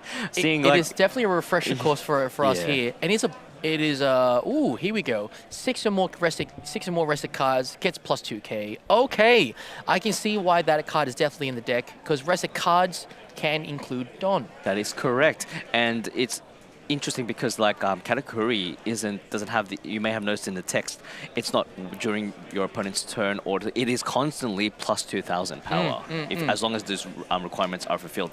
He plays the Tony chopper. Basically it allows him to, when attacking, if he has 1 Don attached to it, it could rest a 2-cost or less, and the stars have aligned, and there we go. There's the Koshiro 2-cost. That 2-cost blocker is going to be rested quite shortly. I think the Bonnie will most likely going to be use the Koshiro because it's going to be redundant by the next turn. I gotta say though, Bonnie's hand is looking quite nasty. It is very, very, very top heavy. There's 2 8-cost, if I'm not mistaken, 2 8-cost kids, a 10-cost, most likely Doffy as well, and the Hody Jones. It has now been dropped. Question is he going to? Yep, he's gonna rest the 2 Wow, characters. okay. Takes a life. Potentially. Uroge as well, the SP. Manuel really has blinged out his deck. Goodness me. Look at the Don. It's all, man. It's gotta be golden. Like legit, it's all gold Don at this point. Bonnie is doing a great job of tidying up Uta's board and just denying resources from him. Uta's down to not the biggest swings that he has at the moment, and I'm hoping I'm sure he's hoping, sorry, that he has a 7-cost Luffy in hand, and he's probably going to try and go wide here. He will have to play that 7-cost Luffy, I'm assuming, because like what else can you play? He doesn't have enough Don to play the 10-drop Shanks. Yeah, Uta's not showing the 9-drop Shanks, my apologies, yeah. Uta's not showing the normal pressure that usually comes with Uta, where you just swing, and try and get as many cards to the board as you can. Roger is in a little bit of a difficult position because he's trying to figure out what else can he do. He's going to dig. He gets himself the 4-cost Sanji. The 4-cost Sanji is a 2k counter? I believe so it is. All right, and there goes the blocker Luffy playing. Oh, wow, he doesn't have a 5 or less in his hand? No, he doesn't. Oh, he doesn't. That is rough. Uta is not seeing the cards that he needs. Because I'm trying to think, look, he could play that Sanji, but I think he would rather keep it for the 2k counters. Oh, for sure. Yeah. Oh, for sure. Bonnie is being a bit cheeky, trying to drain out the counters from his hand. Oh, and the Arlong... Sorry, Hody Jones takes out another life. Oh, it wasn't a Eustace Kid. It was a Mihawk. It was a Mihawk. Okay. Oh, and then from there, restanding 5 Dawn, 4 Dawn from the Mihawk effect, then playing another additional blocker. Mate, this is the great Wall of Green that we've been talking about. Regardless of whether the 8-cost kid is not being played, like we have 1, not 2, but 3 blockers available. And have you noticed the chopper's not there anymore? So then that Koshiro is indeed safe. Yeah, this is Uta is definitely in a difficult position. Definitely doesn't have the searching ability that he was hoping for. I mean, he's at 10 Don at this point in time. Maybe he'll play the 9-cost Shanks, removal Shanks. Definitely contemplating. It is a threat for the board, and will get rid of an attacker on Bonnie's side. Now, this is something that you have to be cautious with Bonnie as well. You play the 10-drop and the 9-drop Shanks, KOs it. Now, it's smart that the Uta didn't attack any of the characters. With the characters or the leaders, because on the 10 Dawn turn, you know what's going to be coming up with the Bonnie. The big bad himself, it would be the 10-drop Doflamingo. So just preparing for that, you know, you always have to assume that that's in your opponent's hand right now. Yeah, it is definitely we're definitely hit the late game now, and Uta shouldn't be in this position. They would have loved to have closed the game out much sooner, but Bonnie, with all his defensive tricks, has definitely stalled out quite well. Now, there's 2 possible options for this. Like, he swings 5 into lead, trying to go for a fish, see if there's any counters available. And that is a 2k counter. That's always I feel like it's always a bad sign if you're resulted into, you know, trying to save your leader by a 2k counter rather than a 1. But I guess it just kind of shows his hand that we have another 2k counter, saving the Kid Luffy. Oh, and it was a bait. It was a bait. Yikes. That is hard to see. There's so much shiny cardboard on Bonnie's side, and goodness gracious me, that is a blow for Uta, unfortunately. Yep. So by baiting out the 7-drop Luffy to block, our Bonnie player decided to, like, you know what? It's a rested character. I'm gonna use my 9-drop Shanks, and 9-drop Shanks on play is to KO any rested character on the field. As we just saw from Uta as well. So this is definitely a tough spot for the Uta. I didn't quite see Uta's hand to see if they have any more top-end cards, high-end top-end cards to try and claw back into this game, because Bonnie's hand, obviously the Uta player can't see it. It is stacked. It is stacked, yes. And mind you, by the way, swinging 6 into lead, trying to get himself another, a film. I believe that's a film blocker. Yep, film blocker. Yep. Swings 11 into lead, takes the hit, doesn't want to use any of his blockers yet. Oh, you know what? In response, that's like a Shanks over Shanks over Shanks. Yep. Bonnie probably felt pretty safe to take that life and just thought, you know what? It's not such a big deal. And wow, it is a battle of 9-cost Shanks at this point in time.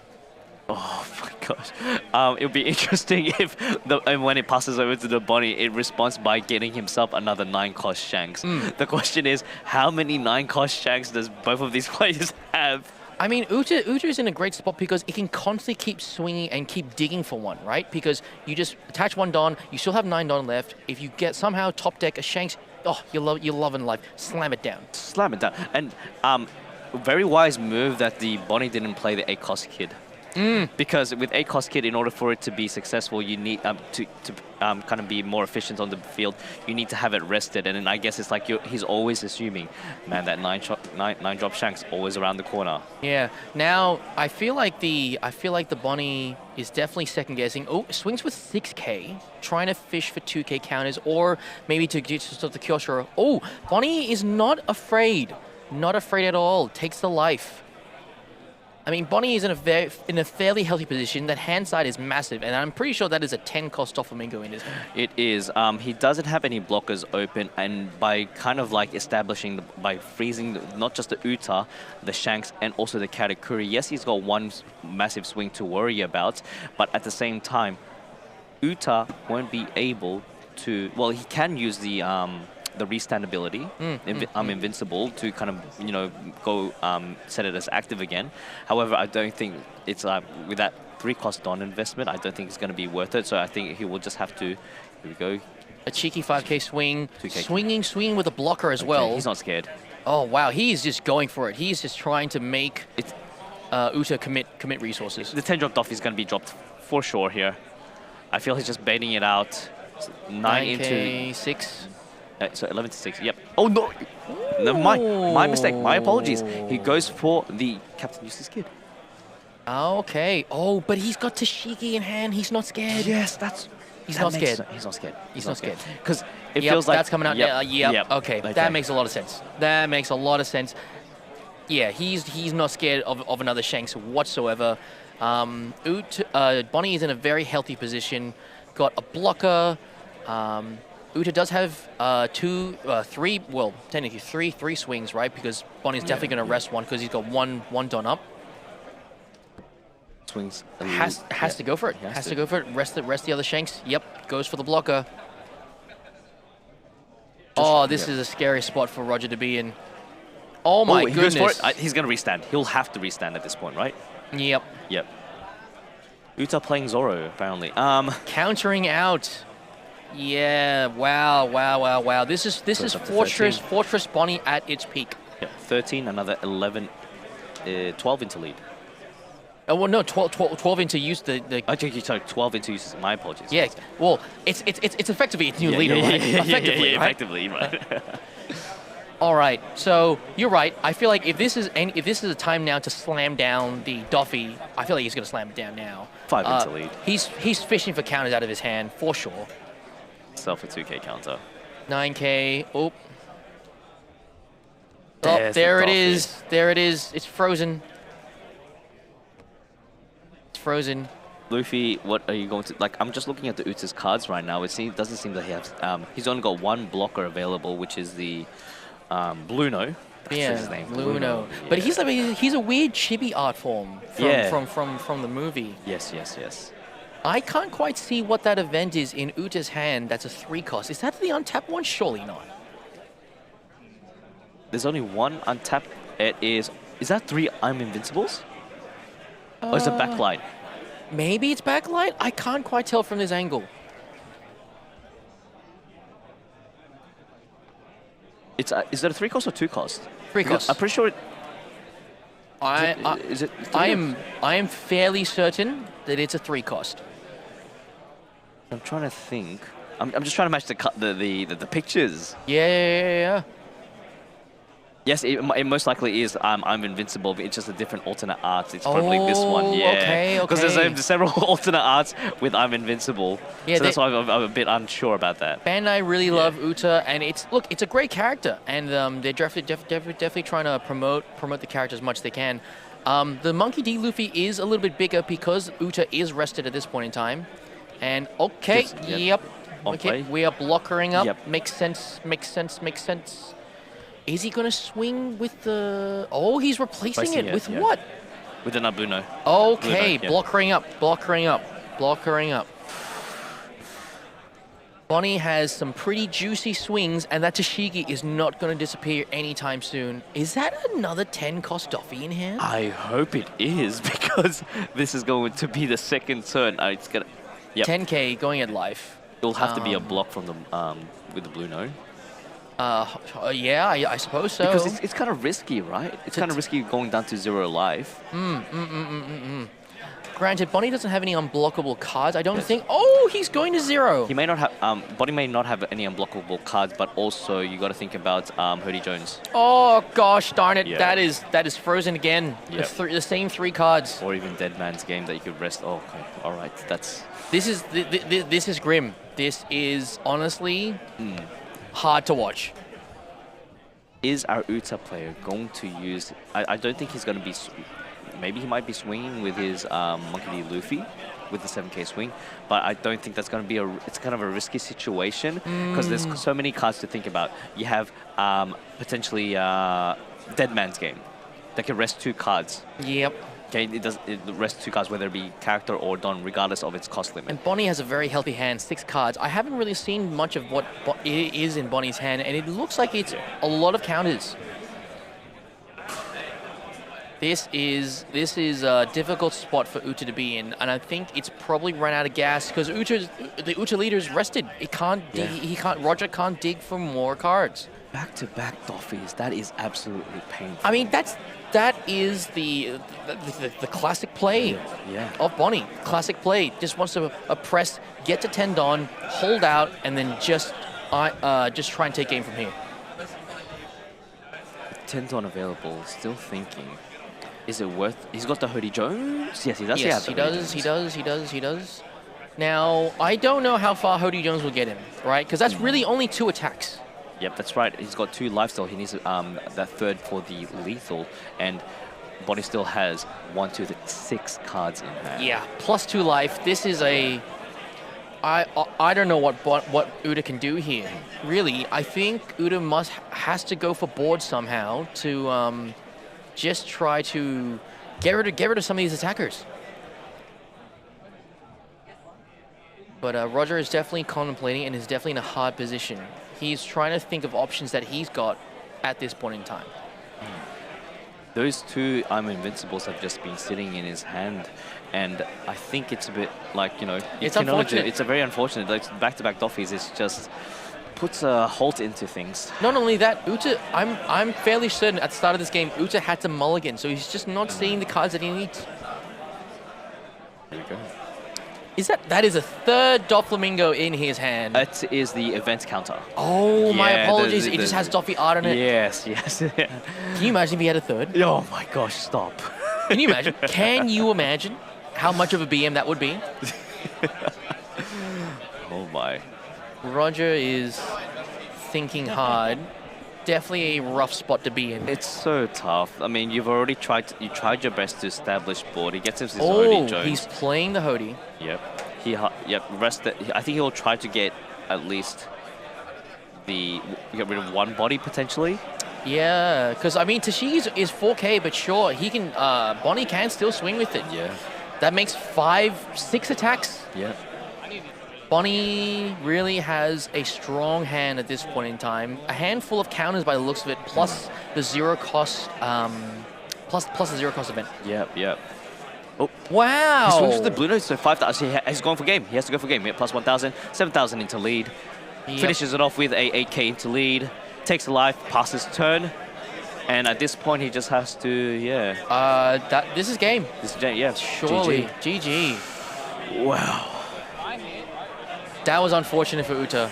Very unfortunate for our Uta player. Like, it felt like the chain reaction from playing Shanks to Shanks to Shanks. It was a game of back and forth. Yeah. It was basically a seesaw, but I guess it's whoever plays their Shanks first, right? Yeah. Congratulations to Manuel. Game well played. Definitely saw the cards that he needed. Roger, unfortunately, did not. But that's TCGs, right? Yeah, that's very unfortunate.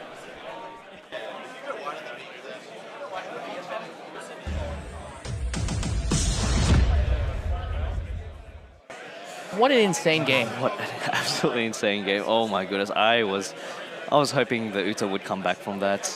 It's Who doesn't like to root for the underdog? But yeah. card games are card games, right? RNG is just a thing. Yes, it is what it is. Look, we are heading up to next round is round 8. We will be I'm pretty sure we will have an extra round after this, depending on.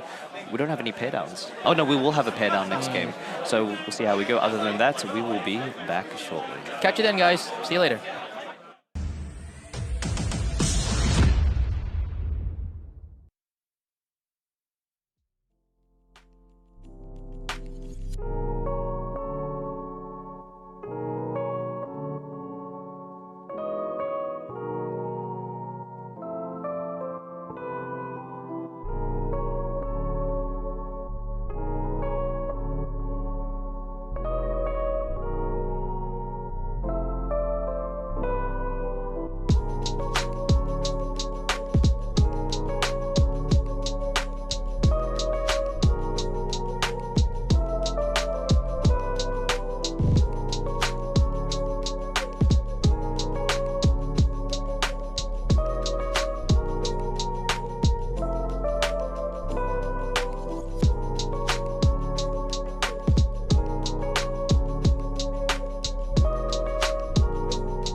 Here we are, back on the hot, muggy street of New York.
Starting right now.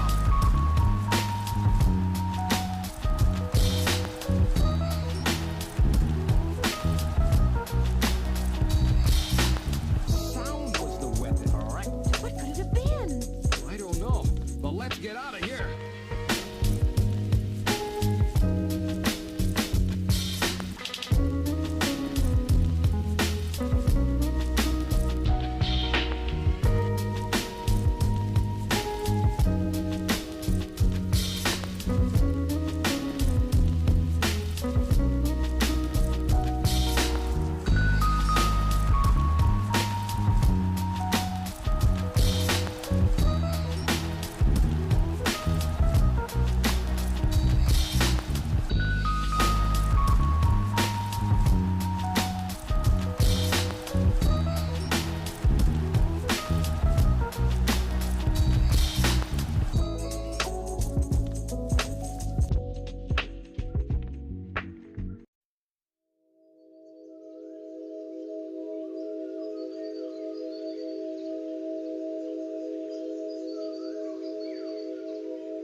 drinking and shit. Trying to get this right, man. It sucks being up all night, knowing what you want to say, but can't find the words to express yourself, you know what I'm saying? This is what this one's gonna be about.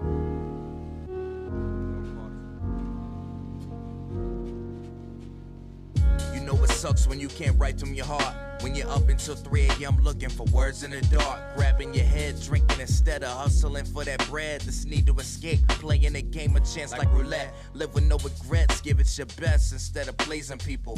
I started writing cause I just wanted to breathe a little. Give me my space, create a place to be myself. Take me away, I live and learn because knowledge is wealth. Picking up pennies, experience I've gained from the city. Yo, that's enough to spread some love and help the people with me. Do what you want, don't never let nobody tell you different. This is your life and nobody can tell you how to live it. I give it 100% and nothing less. Develop your talents, cause that's how I cope with the stress. The rest will follow suit. All that's gotta be done is be you. All you have to do is be you. Lost in thought, got my mind rushing. Pacing back and forth, just trying to create something. Wish that I could pick this pen up and draw this picture and become the person I see when I look in the mirror. Lost in thought, got my mind rushing. Pacing back and forth, just trying to create something. Wish that I could pick this pen up and draw this picture and become the person I see when I look in the mirror. The more that I write, it's like I find out more about me. The more that I see, embracing every soul that I meet.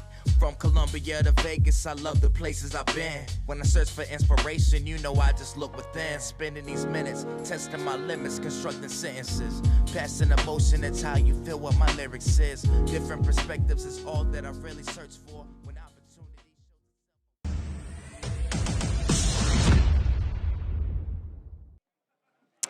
Welcome back, everyone, to round 8. Round 8, I've just clarified with the tournament organizers, is going to be a definite round 9 for today's event. So we're definitely going to be seeing a lot of X1s or people who are fighting for the last top 16 spots. So yeah, let's get into it. Let's get straight into it.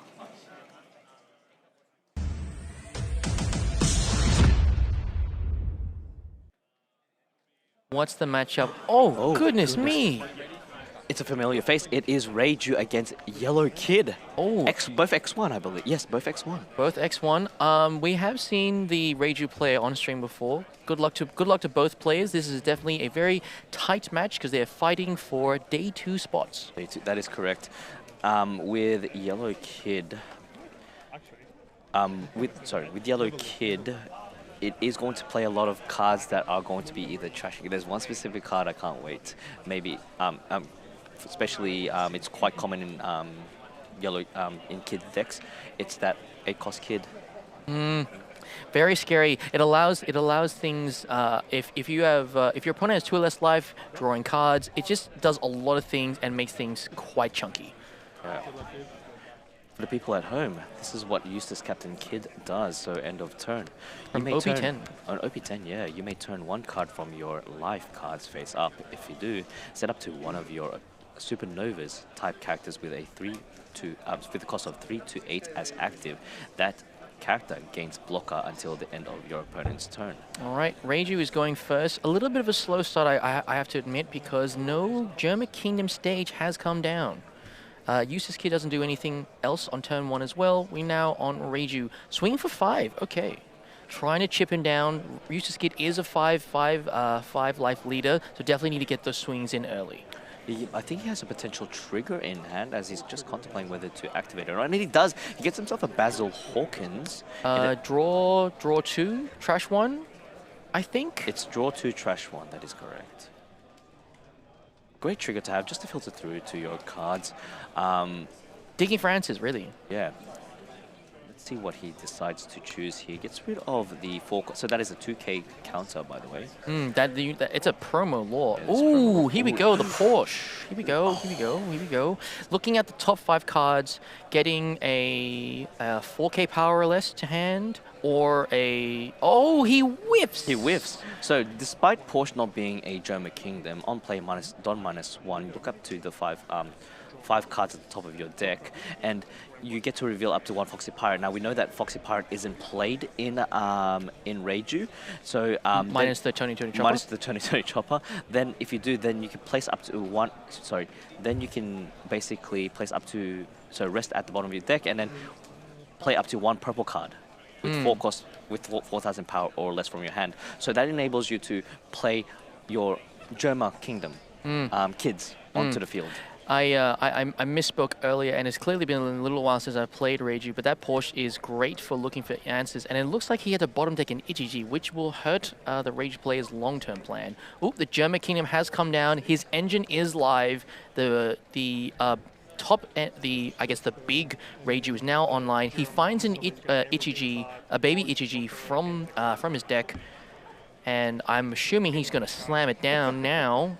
Oh, he might not have an Ichiji in his bin or in his hand, so it's going to be slow goings at this point in time. Will he play the Porsche? I think he's just going to 5k swing just to go fishing for a bit. We can see that the kid has Robin. Yeah, that Robin is going to be a bit of a menace. What Robin does is basically on play, if your opponent has 3 or more life, you get to actually trash their top life, yeah. Top life. So he counters with an X-Drake. Our Reiju player has to be very careful just Reiju to swings keep an eye with on 6. that. Yeah. Fishing for 2Ks. Choices here. Eustace Kid is slowly dwindling down his hand. He counters with a 2K. Will he play the Porsche? I think he will, because he wants to have the pressure on board and to dig for answers. Here we go. Question is, hopefully 5. he doesn't whiff this time. Oh, it is. He does manage to get himself a Ichiji. But he doesn't get a Foxy Pirates. Yep. But he gets to play a 4K powerless from his hand. He's going to play the Ichiji, and he's going to draw a card from his hand because of Reiju's effect. When a Don is moved, and he has when a Don is moved, then you get to draw a card. 6th Don turn now. I think with 4 life available from the Reiju's side, I think we're going to see that 6 cost Robin come into effect. Not only does it place a body on the board, but also due to its unplayability, it gets to trash that life. Yeah. It's even scarier because having Basil Hawkins onto the field, swinging first 5 into face, takes that life. This is going to be the scary thing. Is he going to swing 5 with Basil and then try to bait out more counter from the Reiju's hand, or is he just going to slam the Robin onto the field? And there it is. There it is. There it is. It is a painful situation for the Reiju to be in because it trashes straight away, and a Black Maria would have been great for the Reiju at this point in time. Yeah. Swinging 5 into lead with the Basil Hawkins. The Basil Hawkins on KO ability is actually the most. It's quite annoying because if you get rid of it, on KO you have to trash a life. And I'm pretty sure that does Reiju have any board control in order to bounce things to the bottom of the deck? To be honest, not really. It's not that I'm aware of. All right. The issue with Reiju is that if you don't, you can see your baby Vince Smokes, but if you don't see your tall ones or your baby ones, either one, you're in a bit of a rough spot. Now, he has found a Sanji, which is great because now he can look for his top end, looking for the top 4 cards or 5 cards. I can't remember. The surges sort of change here and there. Let's see. It's 1, 2, 3, 4, 5. Lovely. Can he find? Oh, he finds a Ichiji. That's a blue Ichiji. It's Ichiji blocker, yeah. So what that does is basically on your opponent's turn, and once per turn, this effect can be activated when you only have characters with the type of Germa. Up to your opponent, up to your leader or character gains plus 1,000 during the battle, and then you can trash 2 cards from the top of your deck. It's unfortunate. Because look what's on the field. Yeah, the chopper. It's but he has found some of his and also Porsche, by the way. Yeah, Porsche, Yeah. both of them actually. Yeah. So he's found the Vinsmoke Reiju that allows him to look at the top 5 and bin some of them. So he's going to swing with a baby Vinsmoke. Yeah, Eustace Kid actually used the leader ability to make Basil Hawkins into a blocker. So if you swing into the Basil Hawkins, it gets KO'd. On KO, trash 1 life, and Reiju's going to be down to 1 life. Yeah, it's going to be a very dangerous situation for the Reiju. And I think Reiju's plan now is to just go for board. Sorry, go for face, sorry. Yeah, decides to take life, and also he gets himself a 2k counter using Zeus. He plays himself the 7k, 7 cost Vinsmoke Ichiji. Won't be able to use its first effect. But he's trying to stabilize. He's trying to stay in this game.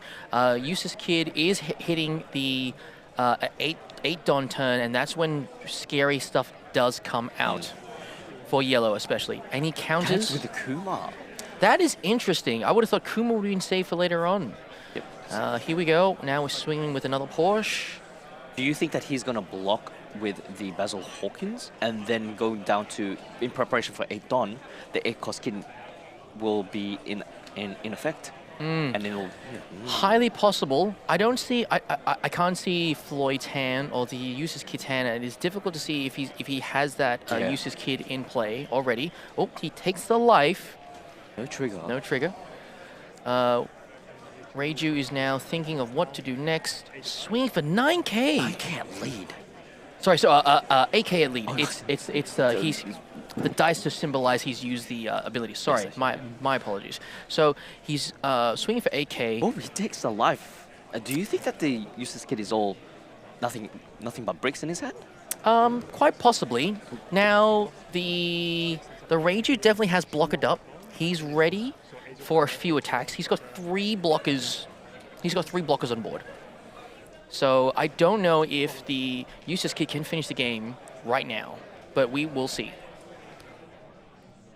Interesting that he didn't use the... maybe he's decided not to use the Basil Hawkins because he needs to establish board... establish board on par with the Reiju because he needs to get rid of those Porsches. Yeah, for sure. Reiju's definitely in a position where he's got the board control because the Vinsmoke Ichiji is still a 7K swinger as well as blocker. And I'm sure Reiju is probably going to use the smaller blockers first or his hand before he starts using the bigger Ichiji. Oh, he's letting maybe to allow the Ichiji, the big Ichiji's ability to go off potentially. Yes. Potentially. Here we have the Nico Robin in her devil form swinging at the Porsche. No 2K. No, he decides to block with it as well. Okay, blocks with a 7K. That's smart. Smart doesn't need to lose resources from hand. That's Easy why he swing. took life. It's because in preparation for the 7 cost law. 7 cost law. Do remind me again. What does that? What does this? What does he do? Yes. Oh, he gains. He gains a life, but you have to basically. Yep. So what it does is, on play, reveal up to 1 supernova type characters. From He your revealed hand. the Searcher Luffy. Yep, and add up to 1 of your top. Add your top life. And add it to the top of your life, and then give up to 1 rested Don to your supernova type leader. Okay, swinging, Eustace Kid swing with a 6K. Obviously, he's going to bring it back up the Basil Hawkins as a blocker, putting Reiju in a tough spot because it only has 2 life left. Reiju blocked with the Cosette. Curious to see what Reiju is going to do now. Still has 3 swings on board. Potential to finish the game. Will be difficult with a blocker there though. German Kingdom to pitch the bigger Ichiji, which makes sense. He looks and finds 2 more Ichijis. Okay. Well, he can obviously set up the 7 cost Ichiji from trash. Yep, makes a lot of sense. Using the baby Ichiji. We see here they plays for, Plays out the Ichiji. He needs to go for aggression right now. Plays out the big Ichiji. -1 Don. Is he going to use the leader effect? I presume. Yep, there it is to draw a card. Yep. Ooh, big Reiju. Big Reiju, he doesn't have the baby Reiju. No, he doesn't. With 3 Don available, he may be able to do a bit of Don investment. Since 5 into 4. Forcing the Eustace Kid to think about what is he going to do about that. Is he going to use a 2K to save it as a potential attack at the Nico Robin, or is he going to just let it... Oh, he lets it go. Okay. 1 less attacker on the board is really good. A 5K swing at lead. I think the Reiju is trying to analyze what kind of counter power is in the Eustace Kid's hand. I do believe that is if it might be that yellow 1 cost event. Oh, what does it do again, sorry? It's the, from the top of my head, it's the one where Luffy's kicking Doflamingo. Oh, he gonna... counters with an X-Strike. All right, Ichiji is now on the board, swinging for 8K. So he's definitely aware that there's Oh, the yeah, Red it's Hawk. a yeah, Fire Fist Red Hawk is what Okay. I'm assuming that he might have. He open blocks this one. it, trashes his life. Unfortunate. Reiju still has 2 blockers on board, so he still has some potential to protect himself. Yeah. With 1 Don open, he decides, okay, cool, pass his turn. He's on 10 Don now. The question is, does our friend have the card that he needs to kind of like, it's difficult. Despite you playing a cost kid and trashing the life, you still have, like you said, 2 blockers available. He does have a Katakuri in hand. So Yes. he can use the Katakuri's on-play ability to basically bottom life the 7 cost blocker. Yes. Yep. And so that's 1 less big blocker to worry about, and you only But have he's to worry also, about the turn chopper. but Eustace Kid, I believe, also has a Kuma in his hand as well. So both very strong plays. He could potentially swing. I think he's going to prioritize aiming for board at this point, because I'm having a look. If he decides to play any big bodies, he can he will have 4 Don open. He does have the 2 Red Hawks. Red Hawks, is it? Yep. Available Gum still. Gum, Fire, Pistol, Still Red Red Hawk. Hawk. Yeah, it's a bit of a mouthful. Yes. Swinging 9 into, contemplating. Still hasn't used any Don available. 9 into 7.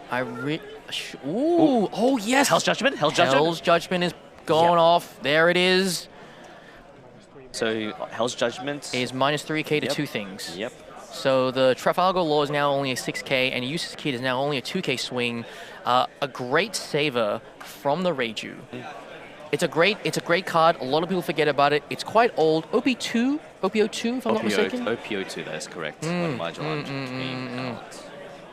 It's definitely a card that has definitely gained popularity in the purple space of things. Yes. Maybe not Great Luffy though. Maybe not Not Great great Luffy. Luffy. Yeah. Seen some in Lim with it. But yeah, and still thinking whether it is on 3,000 power. Leader attack is kind of like you will. If he wants to swing leader, he has to do a bit of Don investment over it. He gets himself a Zeus. To remove the chopper. Yep. I think he's going to do the Katakuri play. Oh, he loses a life Yep. because of Zeus. He might do the Katakuri play, bottom lifing the Vinsmoke Ichichi blocker. Yep, makes sense. Or even the Ichiji, the attacker. Yes. But he decides to go Kuma and say, never Kuma. mind, regardless, I think he just wants to heal up and stall as much as possible. Yep. He does, remember, we haven't, at the Oh, end he of the turn, discards the Katakuri. yep, he decides he's going to restand the law instead to turn into a blocker. Oh, Yes. it's a 9k blocker. Yes. Reiju has a very difficult time to get around a 9k. There we go, end of turn, leaving 2 Don open for the 2 Red Hawks, flipping over. Oh, it is going to be a Kikunojo. So he doesn't get it. So with the Kikunojo, it's going to be quite interesting. You take a hit at me, I'm more than happy to take life. But the thing is, with the trigger, it's going to be an extra body that the Reiju player has to worry about. But does Eustace Captain Kid's ability work? I thought he had to reveal a supernova. I could be entirely wrong. I am going to... He's used the German Kingdom stage to pitch a German Kingdom. Doesn't need it. So you may, yeah. Oh, you got, just turn it up. There's no what you call it, archetype requirement for it. You just have to turn it face up. I'm It doesn't clearly thinking of a different necessarily- card. Yeah, it doesn't necessarily need to be. I think you're thinking about. I know that the 3 cards. There's a Bonnie blocker. Yeah. Or even I can't remember which one it is. Okay, so now he's digging for cards. He's playing the baby Reiju to get out the big one. Yeah. Gets himself, so fills the requirement using that, drawing 2 cards, And then using the Reiju ability, drawing 1 extra card, Don -1. needs to refill his hand. Eustace Kid is in a strong spot at the moment with a 9k blocker plus Kuma. And Kikunojo is a threat. That's another attacker, and Reiju only has 1 life left.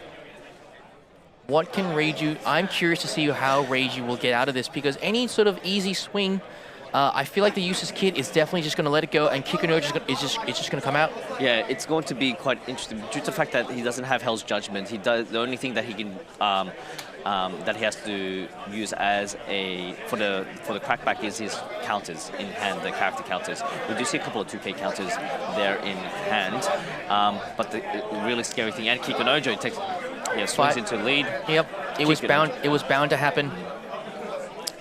We have 1, 2, 3, 4 well, potential, 4 swings. Yeah, he decides to swing with the. there's a Zeus. lot of power there. There's a lot of damage. 7K into lead. Oh, okay, here it is. There's the Red Hawk. That Red Hawk. Still has 1 Red Hawk available in hand. He's digging. Okay. I think he might be stocking up to 2K counters. That makes a lot of sense. Probably taking the Sora. It's another Ichiji, maybe going for the more offensive approach. Oh. That is an interesting play. What will I presume he will replace the Sanji? Doesn't need him there. Yeah, and the fact that, like, let's just say he does swing with the Ichiji, he can minus the law down to 7,000 due to being a blocker. He has 3 cards in hand. And he does have 1 Dawn open, so he's going to be easily saved by the Red Hawk. So he took the Ichiji blocker, not the Ichiji rusher. Yeah. Definitely trying to protect himself. Sanji replaces Sanji. Goes for another dig. Search. Oh, takes the baby Ichiji. Makes sense. I feel like the Ichiji came too little too late. With only 3 Dawn available, I'm not quite sure what he can do here. he doesn't have any Hell's Judgment available. He won't have any, can't play even any characters. I'm just trying to think, not even, I think he can, nope, he decides to... Show the opponent the Ichiji? I feel like he's aware of it, but it is a 4 cost. He's only got 3 Dawn left. 3 Dawn. Would it be a... Oh, yeah, he's got a Porsche. I did not see that Porsche, yeah. So, play out the Ichiji. Yep. To make another blocker. Yep. Oh no, he whiffs, but that's fine. That's okay. fine. That's okay. He can play a 4K powerless from his hand. It's gonna replace the Porsche. That's okay. Yep. I would have thought you want to replace the because he wants more Germans on the board so that he'll block with the chopper. That means their abilities will come online. That is correct. Okay, I see it. Yeah, I see it. I I see see it, it. We're learning. We're growing, adapting, surviving. All right. It's kind of a scary situation right now. We're not going to see those Ichijis for long because we have like a 7K swing that can easily be added up to 2 Dawn, even for another 2 9K, potential 9K swings. There is a Kikunoja there available. I think there's 4 swings coming. It is going to be a tough ride for the Reiju. Remind me again, what does the blocker Ichiji do again? Is it an activate main? It is not an activate. It's during your opponent's turn when they attack, so it's once per turn. So up to one of your leaders gets plus 1K and then trash 2 cards from the top of your deck. Yeah. Oh wow! Yes, Okay. So yeah, I think that play that we talked about just then of blocking with the Tony Chopper is definitely going to be a thing. That X Drake is interesting. I don't remember what it does. Oh, is that the one that rests something? That is correct. It rests a 4 cost. Actually, it depends on the life, I'm pretty sure. Oh, and he rests the chopper, which means he can't get the Ichiji to go off. Yeah, so the extra gets active main, you may rest his character. That is a cheeky play. Very smart. Very smart. Depending on the number of life that you have. So that's a 7K swing. Reiju does not have a lot of gas in hand. 2 bricks, unfortunately, because of 2 stages. Ugh. Yeah. That's not what you want to see right now. Of course, or less. And 1, 2, 3, 3 more attacks. He still has that 1 life left. Red Hawk available still.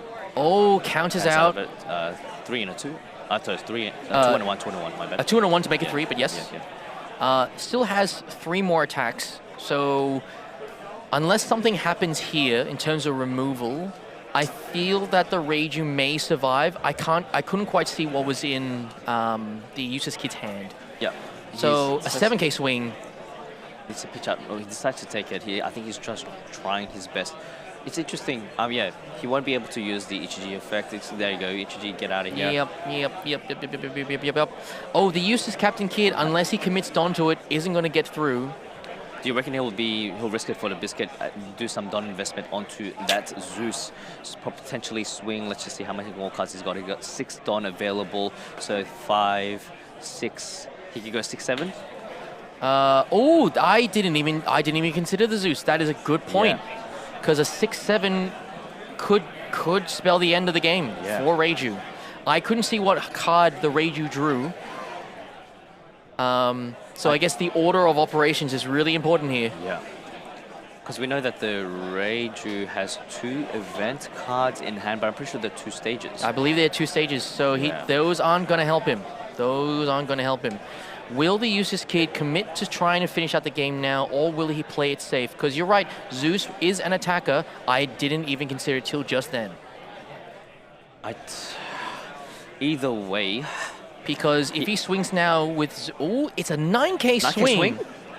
Interesting. he's leaving 1 don't open. I think it's because The Red Hawk. the Red Hawk, yeah, and gets rid of the blocker. Hey, what are you? Yeah. Okay. Oh, okay. I Yeah, was a bit sure. confused there. Okay, so he's got 2 Don open, so he's clearly showing him that he's got some tricks. Ah, It's going to be another 2K counter. Great card to have, especially for 3 the- swings. So Reiju is in a tough spot. If there is a path forward, the math to get him there. I'm just trying to think about, because he's got 1 don't open. It'll be a plus 3,000 counter. He's got himself a Zeus in hand, which is a plus 2, another plus 2,000 counter, and he's got 1,000 counter because I think that is the Luffy search. Such a Luffy. Yeah, such so a it's just a Luffy. plus 1,000 counter. So he has a 3, a 2, and a 1. So he's got 6K worth of counter in hand. Really comes down to some solid maths, and then he gets that Zeus as well, another 2K. Another 2K. The question is, if the Ichiji was to swing first, it's going to be negative 2,000 onto that law blocker. Is he going to save that law blocker? Is he going to let it slide? Most likely he's going to, keep it alive. Reiju has some tough choices to make at this point in time because the Sanji Searcher will help. But again, I'm not sure I'm not sure how much it'll help, because I think he needs to finish the game right now. Yeah. 7,000. 7,000. All right. So he's seeing what's in his opponent's hand. He's trying to fish for it. He could obviously do it like a one. Yeah, there we go. There There it is is. the Red Hawk. There it is. So maths right now, I feel like going in the Reiju's head. So if in worst case scenario, both those cards are 2Ks. We as commentators obviously know that is not the Yes. case, but both of them are 2K counters, Yep. right? He still has a blocker. It will have to be 8-8. But does he have 6 Don available? He has 1, 2, 3. 4, 5, 6. It looks like 6 because it looks like 4 Yeah. Don to the side. So he is in a pickle. Doesn't have any Definitely in a blockers. pickle. Yeah, it's got that 1 cost Sanji, so just potentially maybe gets himself a But- Ichiji. But the issue that he has here, he has a blocker chopper in hand. I think it looked like a blocker chopper in hand. 2 cards. A 2K and a 1K that we can see. But obviously the Reiju player is in a risky spot. 3. Oop. 2 for... A Reiju? Maybe trying to stock up. Oh, okay. Or trying to just search through, trying to get the pivotal pieces that Reiju needs. Gets himself a... That looks at the top 5, if I'm not mistaken. Draw the card.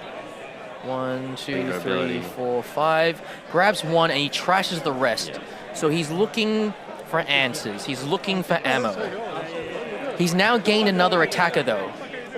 But is it going to be... Is it going to cut it? Because like you're sitting on 0 life. At this point, he gets himself the Ichiji, uses the ability, -1 Don, trashes the Ichiji, goes for another 7 cost Ichiji rush, negative 2,000 onto the blocker. So that's down to 5,000 now. 5 into 5. He's got it. He can use the... Is he going to block it? No, I don't think so. He's just going to probably pitch out plus 1,000 counter, which is available in hand. There we go. Swing 6 into lead. He does have 2K counter if he wants to. I believe he will need to. Yeah, I think this is doom and gloom. Oh, GG. Reiju, GG. Wow. GG. That was rough. That was rough. He didn't see his Ichijis early enough. It's very unfortunate. The ability for Yellow to just heal up and just stall as much as possible. We didn't even see the 8 cost kid. He did actually, didn't really need it. The Robin did its job. Basically, going for the aggressive. But while we also have the Kuma that managed just to heal up. It's just constantly back and forth, going up and down with those lives. Yep.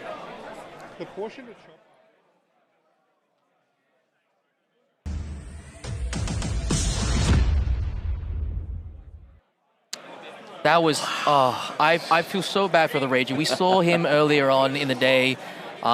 Unfortunately, couldn't quite get there. Yeah. This is unfortunately he's now X2, so there's still a chance to reach the top 16, Yes, but yes. it will be tough. It will be come down to points. It'll come down to tiebreakers.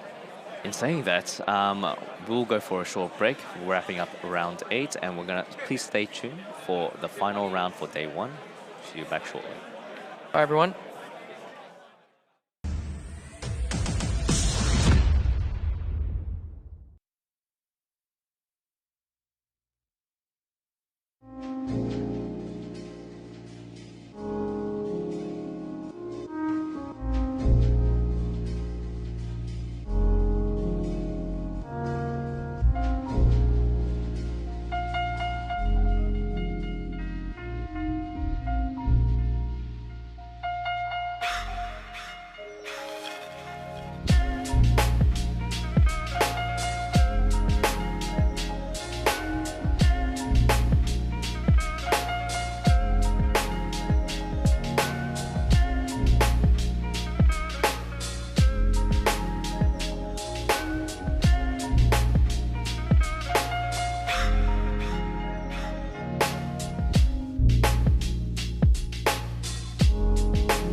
Welcome back, everyone.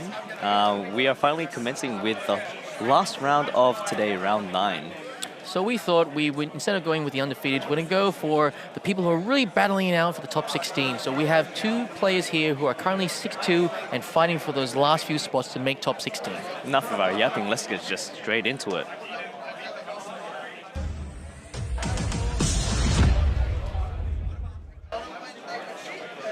Ooh, we have Isaac and Harry.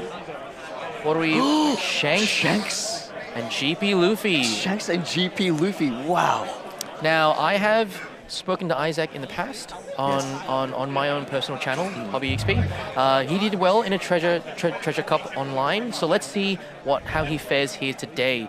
Ooh, that is the Shanks from the anniversary Third set? anniversary set, I believe. Yes. Third or second? No, it's third. It's third. Yeah, it's with the other 4 emperors. Yeah, So they're rolling up to figure out who's going to go first. 5 versus a 6. Whoa! Woo! I believe he would want to go second here, just to go and get himself the I believe the 4-cost Shanks from EBO2 is very, it is quite crucial for this matchup. Yeah. Just a good card overall. For sure. Though I am curious because GP Luffy will definitely still play Sanji Pudding, and that's a 5 cost. So he is going to see his curve, Grape Luffy. So let's see. Wow, that is a hand. 2 Gum Gum Giants and a Luffy Taro, and the stage probably doesn't want to see that all clumped together. We have a Searcher Shanks. We have what else? We have Otama. Okay, so Shanks is clearly playing a very heavy removal kind of deck, so it might work out in this. It might be favorable in this matchup potentially. Yeah, I think that due to the fact that there is a few amount of cards that are playing more for control, we're going to most likely see the on play 10-drop Shanks minus so 10,000, so KO 10,000 power or less. As they set up for their life for the people at home, this is what Shanks does. It is basically once per turn. You may this effect may be activated when your opponent attacks. Give up to one of your characters, leader or character cards minus 1,000 during this turn. All right. Red Shanks has now played the Uta. We have searches for red-haired pirates. Oh, here we have the removal on play Shanks. We have Rayleigh as well. Really? Yeah. He's got himself a Ben Beckman, I believe. So he's just contemplating what he wants to get. He wants to get himself Ooh, a Divine Divine Departure. Great removal, great counter. Yeah, definitely. You know, a great utility to have, especially getting rid of the potential maybe Luffy Taro, because it is minus. You are able to KO 8,000 power or less. Any potential bigger body is there. But I'm assuming that, you know, we'll just see how he goes, whether he uses for more offensive or defensive. He gets him, so Luffy manages to go search. He gets himself a Zojuro. And that's the new Naomi from PRBO2. It's a great addition to the deck. It allows just for more searching power, 6k swing, and Shanks has taken the life. Yeah, from that life, he managed to get him a Ben Beckman. So we drop Ben Beckman. Great Swings, utility piece. yeah, swings 5 into lead, contemplating, and he's going to use the Zoro, contemplating whether he wants to take life or not. Great Luffy is a 4 life leader, so maybe he can afford 1 now, but oh, yep, he will. So it's 4-3. Yeah. Whoa! Uta, what on? So 5 into lead. And he counters out with a Zoro. Great Luffy. Yep, here we go. Nami swings into Uta. I think Shanks just wants to pressure him down. Yep. I'm just thinking, does he have the Yes, he does have the Sanji pudding. Oh, he sees it on curve. You love to see it. Well, his curve. No. Sorry, it is perfectly on curve because we're at 5 down army. Yes, that is my correct. Yeah, my because apologies. yeah, Luffy went first for this one. Oh, he's got the stage out. Swinging 7 at lead. Having that lead, yep. Sanji putting a pivotal piece to this deck. Once per turn and your turn only, when 2 or more Dawn cards are on field are returned to your Dawn deck, add up to 1 Dawn card from your Dawn deck and set it as active on play. If the number of Dawn cards on your field is equal or less than less than the number of your opponent's field, draw 1 card. Divine Departure gets rid of Yep. the Sanji pudding as expected, and the leader goes into the Searcher Nami, and now we have a very clean board, though we do have a stage. Oh, Zorojuro digging for tricks. To get Some himself a potential. good cards there. He does have we do see the Luffy Taro there available, so And a Sanji pudding. So tough choices to make here. Both great cards. I can see a Frankie, Frankinosuke as well as a Usohachi. Can't quite tell what the other cards are for Great Luffy at this point in time. With 2 Dawn available, just thinking, will he just use them to just Dawn attachment and just swing into lead? No, he gets himself a Luffy Taro first. Okay. I would have thought he would have gone for Sanji pudding, but Maybe he already has a Sanji pudding in hand, so he can potentially do the combo. you know what? Quite possibly. Both of them have quite big hands. Shanks is playing fairly conservative and just playing removal when he needs to. He does have 4 Dawn available. Will he play himself? He gives himself a Frankie. Oh, the ramp. Frankie. 6k maybe with Great Luffy? Yes, that's correct. Frankie on play, and when attacking, if your leader has a Straw Hat crew type and the number of Dawn cards on your field is equal or less than the number of your opponent's field, add up to 1 Dawn from your Dawn deck. and Counters rest with it. a 2k Lime Cordial. Wonder what... Oh, he's got the 4-cost Shanks. He's on 8 Dawn right now, so maybe he wants to just swing 6 into lead. I think he's going for the Ben Beckman approach and Just trying to control board. control board. There we go. There it Get out is. of here, Zorojuro. There it is. Yeah. There it is. Shanks is doing what Shanks does, and he's trying to hold down the board as best as he can with as much removal as he can. Just trying to reduce the amount of attackers from Great Luffy, really. With no Dawn available, I think he's sitting quite healthy with the amount of cards in his hand. He's got himself an Atama. He's got himself a, I believe that's the Uta. It's As also well. a 2k counter. Yes. Oh, we have a Sanji blocker now, and we have Luffy Taro. Wrapping up. Frankie doesn't obviously get a swing. Doesn't take any damage. Swings 7k with the leader. I think the reason why he did that is because 1, he wants to go more defensively, especially playing the Luffy Taro, and 2, unfortunately Sanji pudding is not in his hand. Yeah, counters out with 8k. So Isaac is, Red Shanks is definitely looking like in a decent position. We are now on 10k, 10 Dawn, sorry. Shanks has a few plays here. It will be very upsetting if he goes 5 into Frankie first. That's It'd be fair very, enough. It'd be very upsetting if he decides to play the 10 drop Shanks and just KOs that Luffy Taro, or maybe I don't think he's going to do a Divine Departure just to get rid of that Luffy Taro. Are you seeing the future right now, my friend? I think so. Building Snake. Okay. So minus. Oh, something is gonna get toasted. It's the There white it beard. is. There it is. The white beard. Yep. Gets rid of the Luffy Taro. Look, Shanks is doing what Shanks does and really trying to control the board as much as he can. He had the Thunder Bagua in life, but he didn't activate the ability, the trigger. Sorry. I don't know if he needs it though. That's the thing. Grape Luffy, if I'm not mistaken, is in a position where he's got the right amount of Don. He's not seeing the pieces he needs to use that Don though. Where's the Sanji Pudding? Where's the Luffy Taro? He does have a Rush Luffy in hand right now, but I don't think it's going to be worth using because the amount of control that Shanks is providing right now, mate. Oh goodness gracious me! And that's he is is. he okay? He is. We stand corrected. Maybe he's just trying to force attacks. 5K into leader. What is he gonna do here? Oh, Does have to counters counter counters with the Otama. Yeah. That's a 8K into swing. He hasn't used his leader ability yet, by the way. No, Shanks really hasn't. He hasn't had a need to. Not many swings have been coming from Grape Luffy. 8K. Really doesn't mind taking He's it. taking the lead. He's taking the damage. And gets himself another 2K counter from live the Otama. So he noticed the Monkey D. Luffy didn't restand. He's not going to swing again. So now we're back to Shanks. I wonder what Shanks is going to do here. Now, despite of the Sanji being there as a blocker, I don't think it's going to last long. Can you imagine if he decides to play the Otama and then never mind, Ben Beckman, get out of here. Oh, that is brutal. I forgot that he had a Ben Shanks Beckman. doing Shanks things, man. Ooh. Holy, oh my gosh. -1? -2, sorry. -2. It's Yeah.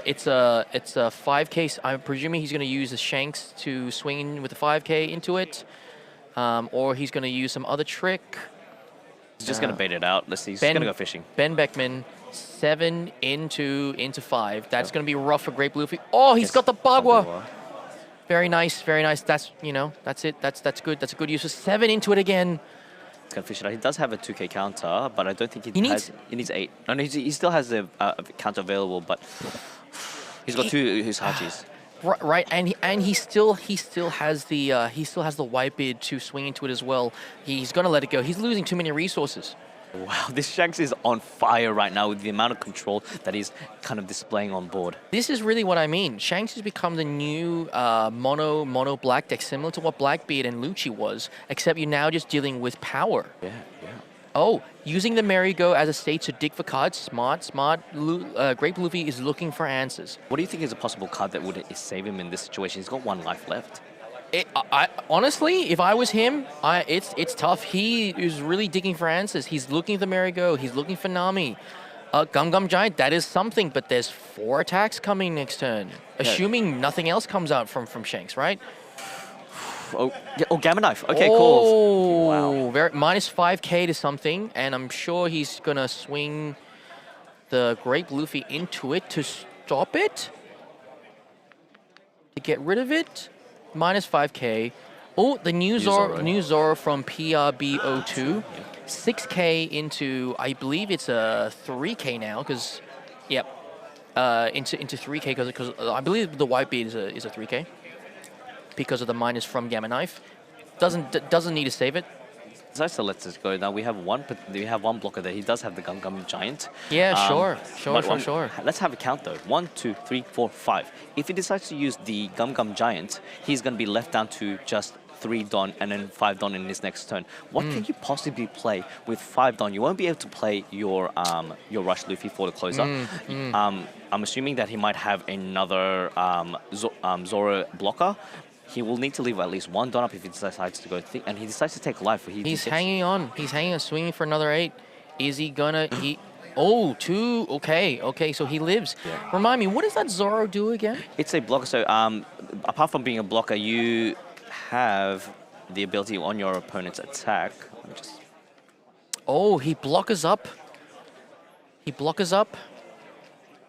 Yep, so during your opponent's turn, if this character were to be rested, yeah, you may rest one of your other characters instead. So you could use it to rest your Nami instead. Yeah, if you were to be rested. yep. So it's a great card for the Grape Luffy at this point in time. But Shang's board is quite large, 2 blockers as well, and some formidable attackers. He didn't have to use a Gum Gum Giant, which is great. So Yep. Grape Luffy is holding on, but it is a uphill battle from here. That is another Gamma Knife. That is another Rush Luffy. And I can't quite see what that alt art was. It really, if he does decide to play the Rush Luffy, it's going to look quite grim for Arthur because he won't be able to rest any of the characters. He won't be able to get through. He has 2 life to worry about, and he needs to Plus 2 blockers. Yeah, and we have to take consideration the Shanks ability as well. I keep forgetting about it because he hasn't really had to need to use it. Yeah. Shanks has been doing what Shanks does and just controlling and holding board as best as he can. He's contemplating. He still has 6 Don available. Is he going to do some Don investments over here, attaching the? Not to sound negative, but Grape Luffy is in a tough position. Oh, tell me Very, about very it. tough. And Shanks has 3 cards, which I haven't really seen what they are yet. Oh, he goes is for the playing the Rush Luffy. He's doing it. He's doing it. He's bringing back some Dawn from leader ability. He's swinging 5. Oh, okay. Nope. Oh.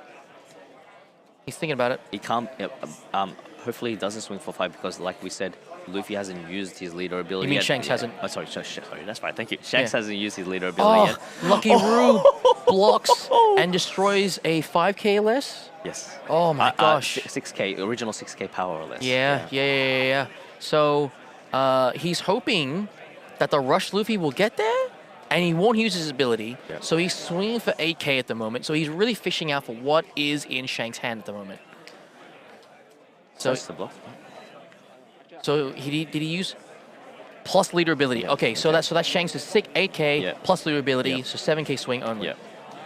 Oh, unless Shanks has an ability I'm not aware of as well. Yeah, I thought he was going to pitch the so the blocker. So if you trash 1 card from hand, you do minus 2,000. Oh my with gosh. the blocker. Yeah. Oh my gosh. But I thought he was going to pitch the law instead, but he managed just to pitch out the. He's the using Gum Gum Gum Giant, pitching Usohachi. He's dug for a 1k counter and another 1k counter, if I'm not mistaken. Swings for 8. That's GG. game. Wow. Whoa. Isaac Lowe Wow. He Formidable was Shanks. efficient. just managed just to KO all the things that he reserved that divine departure specifically for the Sanji Pudding, because if I'm gonna deny you from ramping and taking advantage of your leader ability in combination with the Sanji Pudding, mate, not gonna let that happen.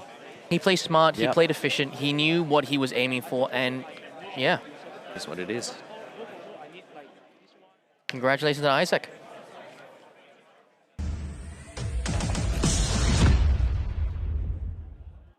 Wow, Cheston. That game was crazy. That was insane. What a fantastic day 1. Wow, yeah. I'm very, very excited for day 2. I cannot wait to see what makes the top 16. There's some really cool decks that may have just made it in or just made it out. Yeah. Yeah, if you haven't done so already, please make sure you subscribe to the Let's Play Games Events YouTube channel in order to kind of like to Stay up to date. Stay up to date with the Oceania scene.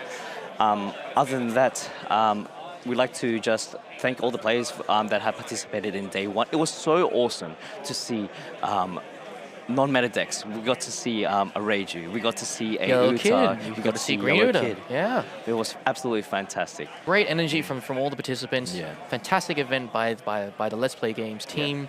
And yeah, if you want to follow Paul and I, we have our sort of socials down here. But yeah, thanks so much for tuning in. Yeah. And I guess we'll see you tomorrow. Yeah, ladies Oh. and gents, yeah, wherever you are in the world, you have a good morning, good afternoon, and good night. We'll see you in day 2. See you later. Yeah.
I have designed this speaker to amplify my thoughts so people will quit asking me for sandwiches. That should work, right? I don't know what you're talking about, Space Ghost. Go ahead, My Moltar. show was...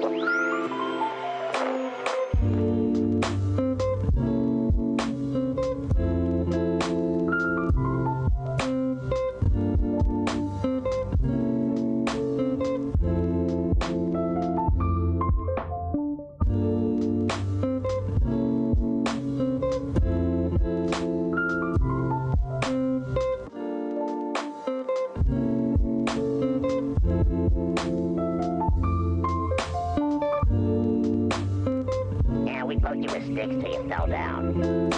Remember? You sure I didn't harness the power of the sun? No, it's definitely sticks. Beaten with sticks. All right, go get 'em.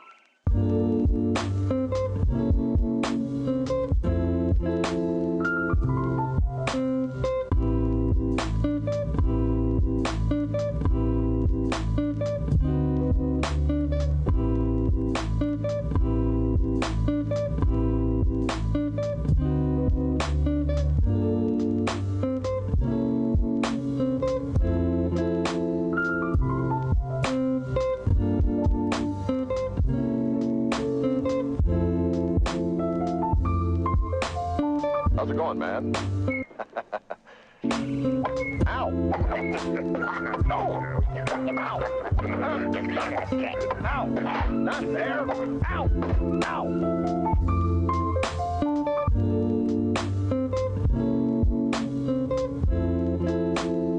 Are you still here?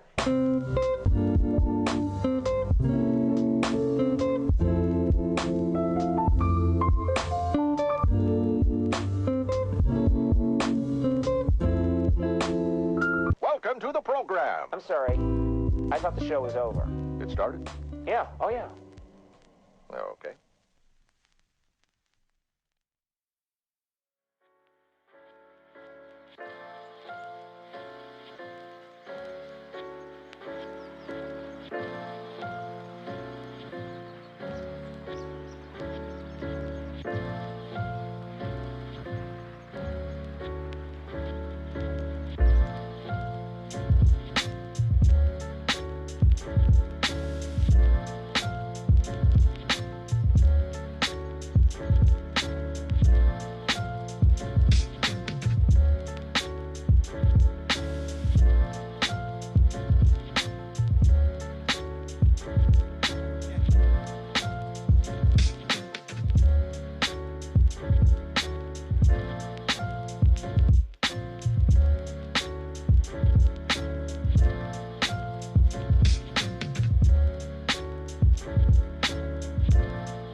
That's